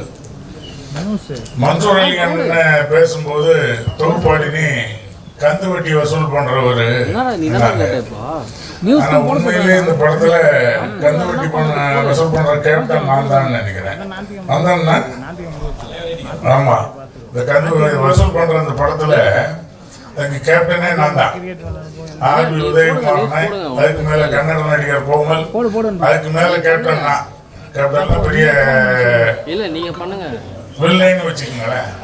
ஆமா, அதனால மன்சூர் அலிகான் கந்து வட்டி வசூல் பண்றவங்க நீ கூப்பிட்டதுல எனக்கு உடன்பாடு இல்லை. ஏன்னா அதை விட பெரிய இது இந்த படத்தை பொறுத்த அளவுல நான் தான். ஆமா, தெரியாது இல்லை, சொல்லியிருக்க மாட்டீங்க. இந்த படம் தயாரிச்சுக்கிட்டு இருக்கும்போது படப்பிடிப்போட சகோதரர் இளையதிலகம் பிரபு அவர்கள், வெற்றி அவர்கள், கன்னட நடிகர் கோமல் அவர்கள், இவங்க நாங்க எல்லாருமே உட்கார்ந்து சுமூகமா பேசிக்கிட்டு இருந்தோம். அதுல தம்பி வெற்றியை பொறுத்த அளவுல சின்ன வயசு, ஓகே பரவாயில்ல. ஆனா ஒரு பிரபு சார் ஒரு அவ்வளவு எளிமையா எங்ககிட்ட எல்லாம் பொதுவா என்கிட்ட, நான் ஒரு வியாபாரிகள் சங்க தலைவர், என்கிட்ட அவ்வளவு இதுவா பழகி, நீங்க ஒரு நாள் வீட்டுக்கு வாங்க ஐயா, எனக்கு நம்பர்லாம் கொடுத்தாரு. போன் பண்ண வாங்க ஐயா, வீட்டுல நான் ஓய்வா இருக்கிற அன்னைக்கு வாங்க, நம்ம பேசுவோம். அந்த அளவுக்கு இது பண்ணாரு. அதே போல இந்த கதை, இந்த படத்தோட கதை ஒரு சரித்திரம், கிராமம் சார்ந்த கதை. இதுல பேசும்போது ஒரு நண்பர் சொன்னாங்க, இது மதுராந்தகம், சங்கரன் கோயில் அப்படி கிராமப்புறங்கள்ல நல்லா ஓடும்னாங்க. உண்மைதான். இந்த படத்தோட கதை சிட்டியில் இருக்கிற வாழ்க்கைக்கு வேணா கொஞ்சம் வித்தியாசமா தெரியுமே தவிர, கிராமப்புறங்கள்ல இந்த கதை கண்டிப்பா மக்களை ஈர்க்கக்கூடிய ஒரு கதை. அந்த கதையை இயக்கி இருக்கக்கூடிய தம்பி மகாகந்தன் அவர்களும் நல்ல படம், ஒரு தொய்வு இல்லாமல் நல்ல எடுத்திருந்தாங்க. அதனால கண்டிப்பா இந்த படம் வெற்றி பெறும். இந்த படம் வெற்றி பெற்று பல சாதனைகளை படைக்க வேண்டும் என்று எல்லாம் வல்ல இறைவனையும் தமிழக மக்களையும் கேட்டுக்கொண்டு விடைபெறுகிறேன். நன்றி, வணக்கம். கேமரா வச்சிருக்கிற எல்லாருக்கும் உங்களுடைய ப்ரெஷர் எனக்கு என்னன்னு புரியுது. தயவு செஞ்சு 2 வார்த்தை ஹீரோயினை பேசிட்டா நாங்கள்லாம் டக்குன்னு கிளம்பிடுவோம் மனநில. அப்போ தட்டு ஹீரோயின் தயவு செஞ்சு பேச சொல்லுங்க அப்படின்னு குரல் நீங்கள் அங்கே சொல்கிறது இங்கே வரைக்கும் கேட்குது. சும்மாவே மன்சூர் அலிகான் வந்து அண்ணன் வந்து பேசுவார். அவர் சும்மாவே அந்த ஆட்டம் ஆடுவார். இவங்க அக்காவை சலங்கை கட்டி விட்டுருச்சு. அவர் வந்து ஜிஎஸ்டி அது இதுன்னு பேசி ஆமாம் ½ அன் ஹவர் பேசுனதில்லை. இந்த படத்துக்கும் பொலிட்டிக்கல் சம்பந்தமான படமா, இது வில்லேஜ் சம்பந்தமான படமா, கந்தசாமி ப்ரொடியூசர் எல்லாம் வந்து நாளைக்கு விஜிலன்ஸ் ரிப்போர்ட் கொடுத்துருப்பாங்க. இங்கே என்னென்ன பிரச்சனை இருந்தது, இந்த படத்துக்கும் ஏதாவது சம்மந்தம் இருக்கா, அந்த பிரச்சனைக்கும் சம்மந்தமாக இருக்கான்னு. உண்மையிலேயே அந்த படத்தில் ஒன்று இருக்குது. அப்படிதான் வில்லங்கமாக தான் பேச வச்சிருக்கீங்கன்னு நினைக்கிறேன். ஸோ சின்ன படங்களுக்கு சக்தி என்ன சொன்ன மாதிரி சக்தி ஃபிலிம் ஃபேக்டரி ரொம்ப சின்ன படங்களை ரொம்ப அழகாக நேர்த்தியாக ரிலீஸ் பண்ணுறது வந்து ரொம்ப குறைவான ப்ரொடியூசராக கவனம் பண்ணி பண்ணுறாங்க. ரொம்ப நேர்த்தியாக நீங்கள் ஒவ்வொரு படங்களுமே சிறப்பாக பண்ணுறீங்க. ப்ளூ ஸ்டார் தொடர்ச்சியாக நான் பார்த்துட்டே இருக்கேன். ரொம்ப சிறப்பாக பண்ணுறாங்க. கந்தசாமி ரொம்ப நாளாக எனக்கு தெரியும். கந்தசாமி போலீஸாக இருந்துட்டு வேலையெல்லாம் தூக்கி போட்டுட்டு சினிமா தான் வாழ்க்கைன்னு சொல்லிட்டு வந்தவர். வரப்போட ரொம்ப நாளாக வந்து முதல் படம் பண்ணணும்னு தேடிட்டு இருந்தேன். நானும் அவருக்கு படம் பண்ண வேண்டியது பிக் பாஸ் முடிச்சு வெளில வந்தோடனே சில காரணங்களால் கொஞ்சம் தள்ளி போயிடுச்சு. ஒரு 2-3 கதை சொன்னார். என்கிட்ட ஓட்டு பெட்டி ஒரு கதை இருக்குது, வேறு கதைகள் இருக்குது. இந்த கதையும் ஒரு நல்ல ஜனரஞ்சகமான மக்களுக்கு போய் சேரக்கூடிய ஒரு நல்ல கதையாக பண்ணியிருக்காரு. காலையில் குட் மார்னிங் வருதோ இல்லையா, அவருடைய போஸ்டர் ஒன்று வந்துடும், படம் சார்ந்த ஒரு தகவல் வந்துடும். இந்த படத்தின் மேலே அவர் இருக்கிற காதல். அதுக்கப்புறம் பிரபு சாரோட அனுபவத்தை பற்றி சொல்லிட்டாங்க. நானும் அவரோட நடிச்சிருக்கேன். அவரை பற்றி சொல்லணுன்னா ஒரே ஒரு வார்த்தையில் என்ன சொல்லணும்னா, புது நடிகர்கள் நடித்தா கூட நான் நடிக்கும்போது என்னுடைய அனுபவம் சொல்லுவேன். அந்த பக்கத்தில் சேர் வந்து அவருக்கு கொண்டாந்து போட்டுருவாங்க. சீனியர் அவரோட அசிஸ்டன்ட் இருப்பாங்க. அவர் அசிஸ்டண்ட்டை கூப்பிட்டு எனக்கு ஒரு சேர் போட்டு பக்கத்தில் உட்கார்ந்ததுக்கப்புறம் தான் அவர் உட்காருவார். இது வந்து ஒரு பெரிய கல்ச்சர் வந்து, அதாவது எந்த நடிகர் என்ன வயசு எவ்வளோ அனுபவம் இருக்குலாம் இல்லை, எல்லாரையும் அந்த சரிசமமாக நடத்தக்கூடிய பக்கம், சாப்பாடு, அன்பு, இது எல்லாமே உங்களுக்கு இந்த படத்தில் அவருடைய பிளஸ்ஸிங் உங்களுக்கு கிடைச்சிருக்கும். அதை கொடுத்துட்டு போயிட்டாரு. குறிப்பாக வெற்றி, எனக்கு கந்தசாமி ரொம்ப நாளாக தெரியும். இப்போ மகா கந்தன் அந்த படத்தில் அவருடைய உழைப்பு அதிகமாக அந்த படத்தில் கொடுத்துருக்காரு. முக்கியமாக இங்கே வந்த 2 விஷயத்துக்குன்னா வெற்றியை வாழ்த்துறதுக்கும் கந்தசாமியை வாழ்த்துறதுக்கும் மொத்த திரைக்கலைஞர்கள் வந்து எல்லாரையுமே வாழ்த்துன்னு. அதுக்கப்புறம் நான் அதான் சார் வரேன். ஏன்னா ஜிஎஸ்டி வரைக்கும் அமித்ஷா 3 வரைக்கும் போயிட்டோம். ஆனால் நம்ம மியூசிக்கரை பற்றி யாருமே பேசவே இல்லை. இசை வெளியீட்டு விழாக்கள்ல நிறைய அரசியல் பேசுகிறோம். ஆனால் அந்த இசை வெளியீட்டாக்கு முக்கிய காரணமான யார் லிரிக் ரைட்டரு, யார் வந்து பாடல்கள் பண்ணியிருக்காங்க, இசை பண்ணியிருக்காங்க, நம்ம நேரம் பேச மறந்துடும். பட் அவருடைய மியூசிக் வந்து டீசர் ஆர்ஆர் எல்லாமே எனக்கு கேட்டது ரொம்ப நல்லாயிருக்கு, ரொம்ப நல்லாயிருக்கு. அப்புறம் ஃபைட் மாஸ்டர் எனக்கும் பண்ணியிருக்காரு. ஸோ நல்ல யங்ஸ்டர், பெரிய ஃபைட் மாஸ்டராக வரக்கூடிய அளவுக்கு வாய்ப்பு இருக்குது. இந்த படமும் ரொம்ப நல்லா பண்ணியிருக்காரு. அண்ட் ஹீரோயின் ரொம்ப தமிழ் முகமாக அழகாக இருக்கீங்கம்மா, ரொம்ப சிறப்பாக இருக்குது. ஸோ எல்லாருக்கும் உங்கள் பிளெஸிங்ஸை கொடுங்க. இந்த படம் தியேட்டருக்கு 30ஆம் தேதி வருது. ஒரு நல்ல படங்களை கொண்டாட எப்போவுமே தமிழ் சினிமா மறக்கிறதில்ல. சின்ன படங்களுக்கு எப்பவுமே சின்ன தேட்டர் போடணும்னு எல்லாமே சொல்லுவாங்க. ஏன்னா அந்த க்ரௌட் வந்து ஒரு 250 சீட்டு 300 சீட் இருந்துச்சுன்னா ஒரு 150 பேர் உட்கார்ந்தாலே அந்த அரங்கு வந்து ஒரு 50% நிறைஞ்சிருக்குன்னு சொல்லுவாங்க. கந்தசாமி என்ன பிளான் பண்ணான்னு தெரியல, சத்தியம் தேட்டர்ல வைக்க வேண்டிய ஆடியோ லான்ச்சை இங்கே கொண்டாந்து வச்சு கார் பார்க்கிங் இடம் இல்லை, உள்ள இருந்து வந்தா இங்க மேடையில் உட்கார்றதுக்கே சீட்டு இடம் இல்லை. நாங்கள் எங்களோட கூட சொன்னார், கம்மியான பேர் தான் கூப்பிட்டுருக்கேன், கம்மியான பேர் தான் கூப்பிட்டுருக்கேன். வாழ்க்கையில் தெரிஞ்ச மொத்த பேரையும் ஆடியோ லான்ச் கூப்பிட்டுருக்காரு. ஏன்னா முதல் தடவை அவர் படம் மாட்டார், வந்தாகணும்னு எல்லாருமே வந்துட்டோம் வேற வழி இல்லாமல். ஸோ இங்கே ஸ்டேஜில் உட்காரதுக்கும் இடம் இல்லை, யார் பேசணும், இப்போ யார் நிற்கணும், என்ன பண்ணணும்னு தெரியாமல் ஏசியை கொஞ்ச நேரத்துக்கு முன்னாடி ஆஃப் பண்ணிட்டாங்க. இவங்க இத்தனை பேர் உட்காந்துருக்காங்க, 12 மணிக்கு தான் கிளம்பி வெளியில் போகிறாங்க. அவரும் உட்காந்து நாங்களும் எனக்கு வேறு தோடிக்கிட்டு இருக்கு. இப்போ வந்து எந்திரிச்சு போயிட்டா வேறு ஏதோ கந்தசாமி எனக்கு பிரச்சனை, கோச்சிட்டு போயிட்டாரு நினச்சிக்க போகிறான்னு வேறு எல்லாம் தர்ம சங்கடமாக உட்காந்துருந்தோம். மன்சூர் அலிகான பேச ஆரம்பித்தோடனே கோபி எடிட்டர் எடிசங்க தலைவர் கிளம்பி போயிட்டாரு. என் பிரதர் சொல்லிடுங்க, கன்சாமி கிளம்பி போகிறேன், ரொம்ப நேரம் அது பிளஸிங்கை விஷ் பண்ணிடுங்கன்னு சொல்லிட்டு. ஸோ இங்கே நிறைய பிரச்சனைகள், சின்ன சின்ன அசௌகரியங்கள் இருந்தாலும் இங்கே வந்திருக்க ஒரே ஒரு காரணம், இந்த சின்ன படம்ங்கிறது நாளைக்கு பெரிய படம் ஆக வேண்டியது உங்களுடைய பிளஸிங்கில் தான் இருக்குது. ஏன்னா ஒரு சின்ன படம் வெற்றி படம் அப்படிங்கிறது வந்து எப்போ நடக்கும்னா அந்த படத்தை பார்த்துட்டு நீங்கள் போடக்கூடிய கமெண்ட்ஸ். இன்னைக்கு படம் பார்த்துட்டு எப்படி நல்லா இல்லைன்னு சொல்கிற உரிமை எல்லாருக்கும் இருக்கோ, தயவு செஞ்சு நல்ல படம் பார்த்தீங்கன்னா அதை வாழ்த்தி ஒரு குறு செய்தியாக உங்களுடைய சமூக வலைத்தளத்தில் போடுங்க. அதுதான் இன்னைக்கு பெரிய விளம்பரமாக இன்னைக்கு தேவைப்படுகிறது. நல்ல படங்களை உயிர்ப்போடு வைப்பதற்கு உங்கள் வாழ்த்துக்களும் உங்கள் குறு செய்தியும் தேவைப்படுகிறது. ஏன்னா நிறைய சின்ன படங்களுக்கு ப்ரொமோஷனுக்கு நிறைய பைசா பண்ணுற அளவுக்கு ப்ரொடியூசர்ஸ்க்கு நிறைய நேரம் பண்ணுறதுக்கு வாய்ப்பு இல்லை. அப்புறம் இப்போ ப்ரெஸ் மீட்டுன்னு ஒன்று தனியாக நடக்குது, இன்ஃப்ளூயன்சர்ஸ் மீட்டுன்னு தனியாக ஒன்று வைக்க வேண்டியது இருக்கு. இப்போ அது ஒரு கல்ச்சர் புதுசாக உருவாகிட்டு இருக்கு. ஸோ இதுக்கெல்லாம் நிறைய பொருளாதார தேவைகள் வந்து அதிகமாகிட்டு படத்தை கொண்டு இன்னைக்கு சேர்க்கறதுல இந்த படங்கள் நல்ல கையில் சக்தி ஃபிலிம் ஃபேக்டரியில் வந்து உங்களுக்கு சேர்ந்துருக்கு. உங்களுக்கு வைக்கக்கூடிய ஒரே ஒரு கோரிக்கைங்க, ஈவினிங் ஷோ மட்டும் வாங்கி கொடுங்க. இதுதான் ரொம்ப முக்கியம் இந்த படங்களுக்கு. நிறைய பேர் வந்து இப்போ கூட ரீசெண்டாக டைரக்டர் ஒருத்தர் பேசினார், பார்த்தேன், எனக்கு ஷோவே கிடைக்கல, ப்ரெசன்ட் மீடியா நம்பி தான் நான் வந்து நிற்கிறேன், டிஸ்ட்ரிபியூட்டரை ஏமாற்றிட்டான்னு சொல்லிட்டு ஒருத்தர் பேசினார். ரொம்ப மனசு கஷ்டமாக இருந்தது. ஃபால்ஸ் ப்ராமிஸ் கொடுத்து அவங்க ஹோப் பண்ணி ரிலீஸ் பண்ணி அதுக்கப்புறம் 4 கோடி 5 கோடி எடுத்துகிட்டு அது பண்ண முடியாத ஒரு சூழல் இருக்குது. இந்த படம் நீங்கள் இன்னும் சேஃப் ஹேண்ட்ஸில் இருக்கீங்க, சக்தி ஃபிலிம் ஃபேக்டரியில் ஒப்படைச்சிட்டீங்க. எல்லாருக்கும் ஒரு வெற்றி படமாக அமையட்டும். வெற்றி உங்களுக்கும் இந்த படம் அடுத்து ஒரு மைல்களாக இருக்கட்டும். ஒரு சினிமாவில் பெரிய ஹீரோ வர்றதுக்கான முயற்சியாக ஒவ்வொரு கதையாக நல்லா தேர்வு பண்ணி நல்லா பண்ணிகிட்டு இருக்கீங்க. என்டையர் ப்ரொடியூசர் உங்களுக்கு விளம்பரம் நல்லா இருக்குது சார், நல்லா பண்ணுங்கள். பெரிய படத்துக்கு உண்டான விளம்பரம் விசிபிலிட்டியை நீங்கள் ஒரு சின்ன படங்களுக்கு கொடுக்கும்போது தான் அது பெரிய படமாக மாறும்.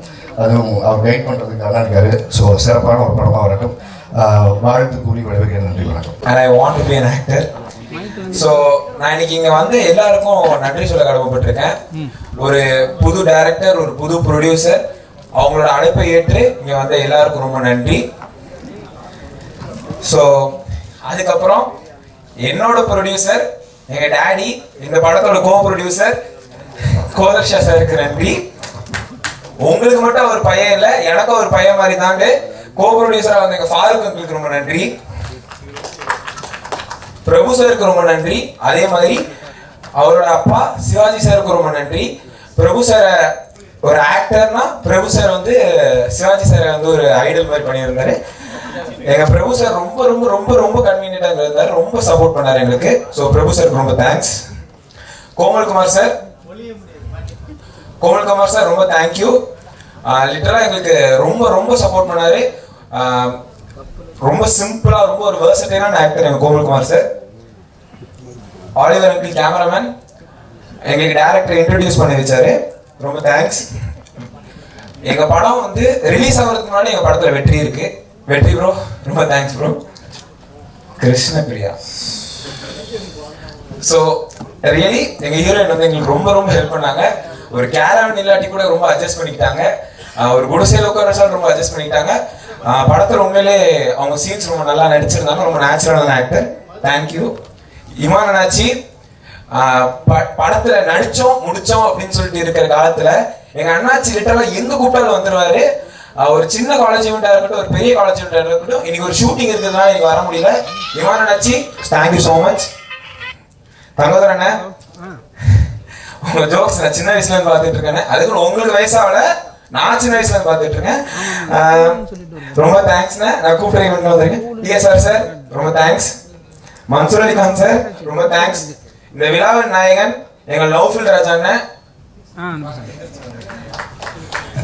Thank you so much. நான் ரொம்ப ரொம்ப டார்ச்சர் பண்ணியிருக்கேன் அண்ணனை. கால் பண்ணி அது வேணும் இது வேணும் இது வேணும் அது வேணும்னு சொல்லி கேட்டு ரொம்ப டார்ச்சர் பண்ணியிருக்கேன். இதுக்கப்புறமாவும் பண்ணுவேன். எங்க அண்ணன் தேங்க்யூ. வைரமுத்து சார் என்னதான் நாங்கள் சின்ன படமா இருந்தாலும் எங்களுக்கு ரொம்ப ஹெல்ப் பண்ணியிருந்தாரு. எங்க டைரக்டர் கொடுக்குற எல்லா கரெக்ஷன்ஸையும் ஏத்துக்கிட்டு திருப்பி கரெக்ஷன் பண்ணி கொடுக்குறேன். மோகன்ராஜன் அண்ணன்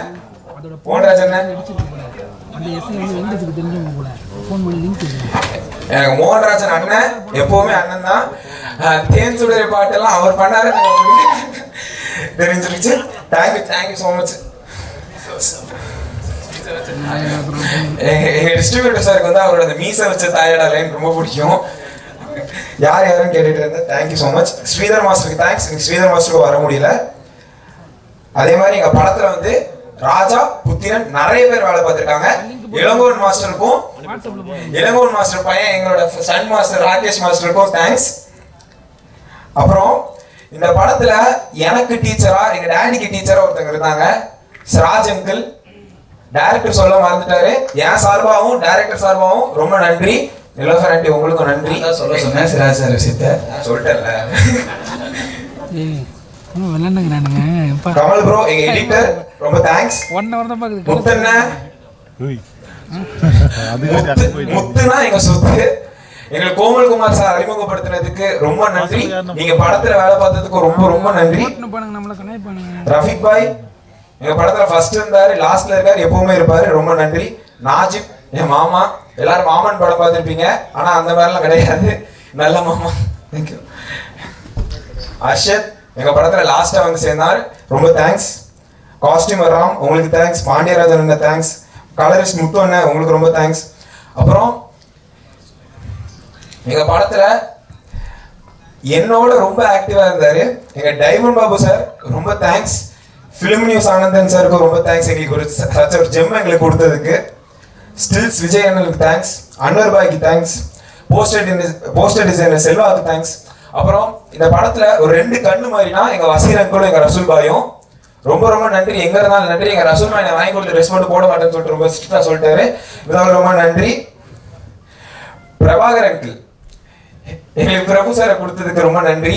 எனக்கு டெய்லி ஒரு சப்போர்ட்டா இருக்கட்டும், ரொம்ப ரொம்ப ரொம்ப உறுதுணையா இருந்தாரு. ரொம்ப தேங்க்ஸ். ரோஷினி அக்கா எங்க லீகல் ரொம்ப தேங்க்ஸ். ஜிதேஷ் ப்ரோ நாங்க எங்களுக்கு வந்து ஃபர்ஸ்ட் பிசினஸ் கொடுத்த ஒரே ஆள் ட்ரெண்ட் மியூசிக். ட்ரெண்ட் மியூசிக் வந்து ஜிதேஷ் ப்ரோ ரொம்ப ரொம்ப தேங்க்ஸ். ஏபி இன்டர்நேஷனல் குமார் சாருக்கு ரொம்ப தேங்க்ஸ். மம்மி என் மம்மி ரொம்ப எனக்கு சப்போர்ட் பண்ணாங்க. ரொம்ப ரொம்ப தேங்க்ஸ். ஜோ தேங்க்ஸ். ராயல் காக்கா அங்கிள், பீர் அங்கிள் ரொம்ப தேங்க்ஸ் அங்கிள். உங்களுக்கும் thanks. Ravi Sandy family and எவ்ரிவனுக்கும் தேங்க்ஸ். ஜாய் அங்கிள் சார் ரொம்ப thanks uncle. Ajith bro, Ganapathi எல்லாரும் எங்க படத்துல ஒர்க் பண்ண ஆர்டிஸ்ட், அருணாச்சலம், இசபெல்லா எல்லாருக்கும் ரொம்ப தேங்க்ஸ். வெற்றி ப்ரோட டிரைவர் சுனில் அங்கிள் எனக்கு அவரு ரொம்ப ரொம்ப ஃப்ரெண்டு மாதிரி ஆயிட்டாரு. உங்களுக்கு ரொம்ப தேங்க்ஸ். எங்க ப்ரொமோஷன் மீடியா பாய் அகமத் பாஸ்கோ 3 பேருக்கு தேங்க்ஸ். செய்தன சிக்கந்தர் எல்லாருக்கும் தேங்க்ஸ். ஸோ டிஆர் சார் ரொம்ப தேங்க்ஸ். எங்களுக்கு லிரிக்கல் பண்ணி கொடுத்த தினேஷ்க்கு ரொம்ப தேங்க்ஸ். நான் அவனை மறந்துட்டேன், அதனாலதான் அவனும் மறந்துட்டேன் நீங்க நினைப்பீங்க, அப்படி இல்லை. எங்க டைரக்டருக்கு ரொம்ப ரொம்ப தேங்க்ஸ். என்னை முதல்ல ஃப்ரேம்ல காமிச்ச ஒரே ஆள் எங்க டைரக்டர். அவருக்கு எப்பவுமே நான் தம்பி தான், அவர் எனக்கு எப்பவுமே அண்ணன் தான். நான் உங்களை மறக்கல, நான் உங்களை கடைசியில் ஸ்பெஷலா சொல்லணும்னு வச்சிருந்தேன். ரொம்ப ரொம்ப நன்றி. ஆர் உதயகுமார் சார், மொத்தம் எங்க படத்துல வேலை பார்த்த எல்லாருக்கும் ரொம்ப நன்றி. எங்க டிஸ்ட்ரிபியூட்டர் சார், எங்களுக்கு ஃபர்ஸ்ட் போன ஒரே டிஸ்ட்ரிபியூட்டர், எங்களுக்கு பெஸ்டா கிடைச்ச ஒரே டிஸ்ட்ரிபியூட்டர் எங்க சக்தி ஃபிலிம் ஃபேக்டரி ஓனர் திரு சக்திவேலன் சாருக்கு ரொம்ப ரொம்ப நன்றி. தேங்க்யூ. அது போக இன்னைக்கு வந்து எங்க விராம செலவிச்ச எல்லாருக்கும் நன்றி. ஆங்கர் சார் சொல்றேன்.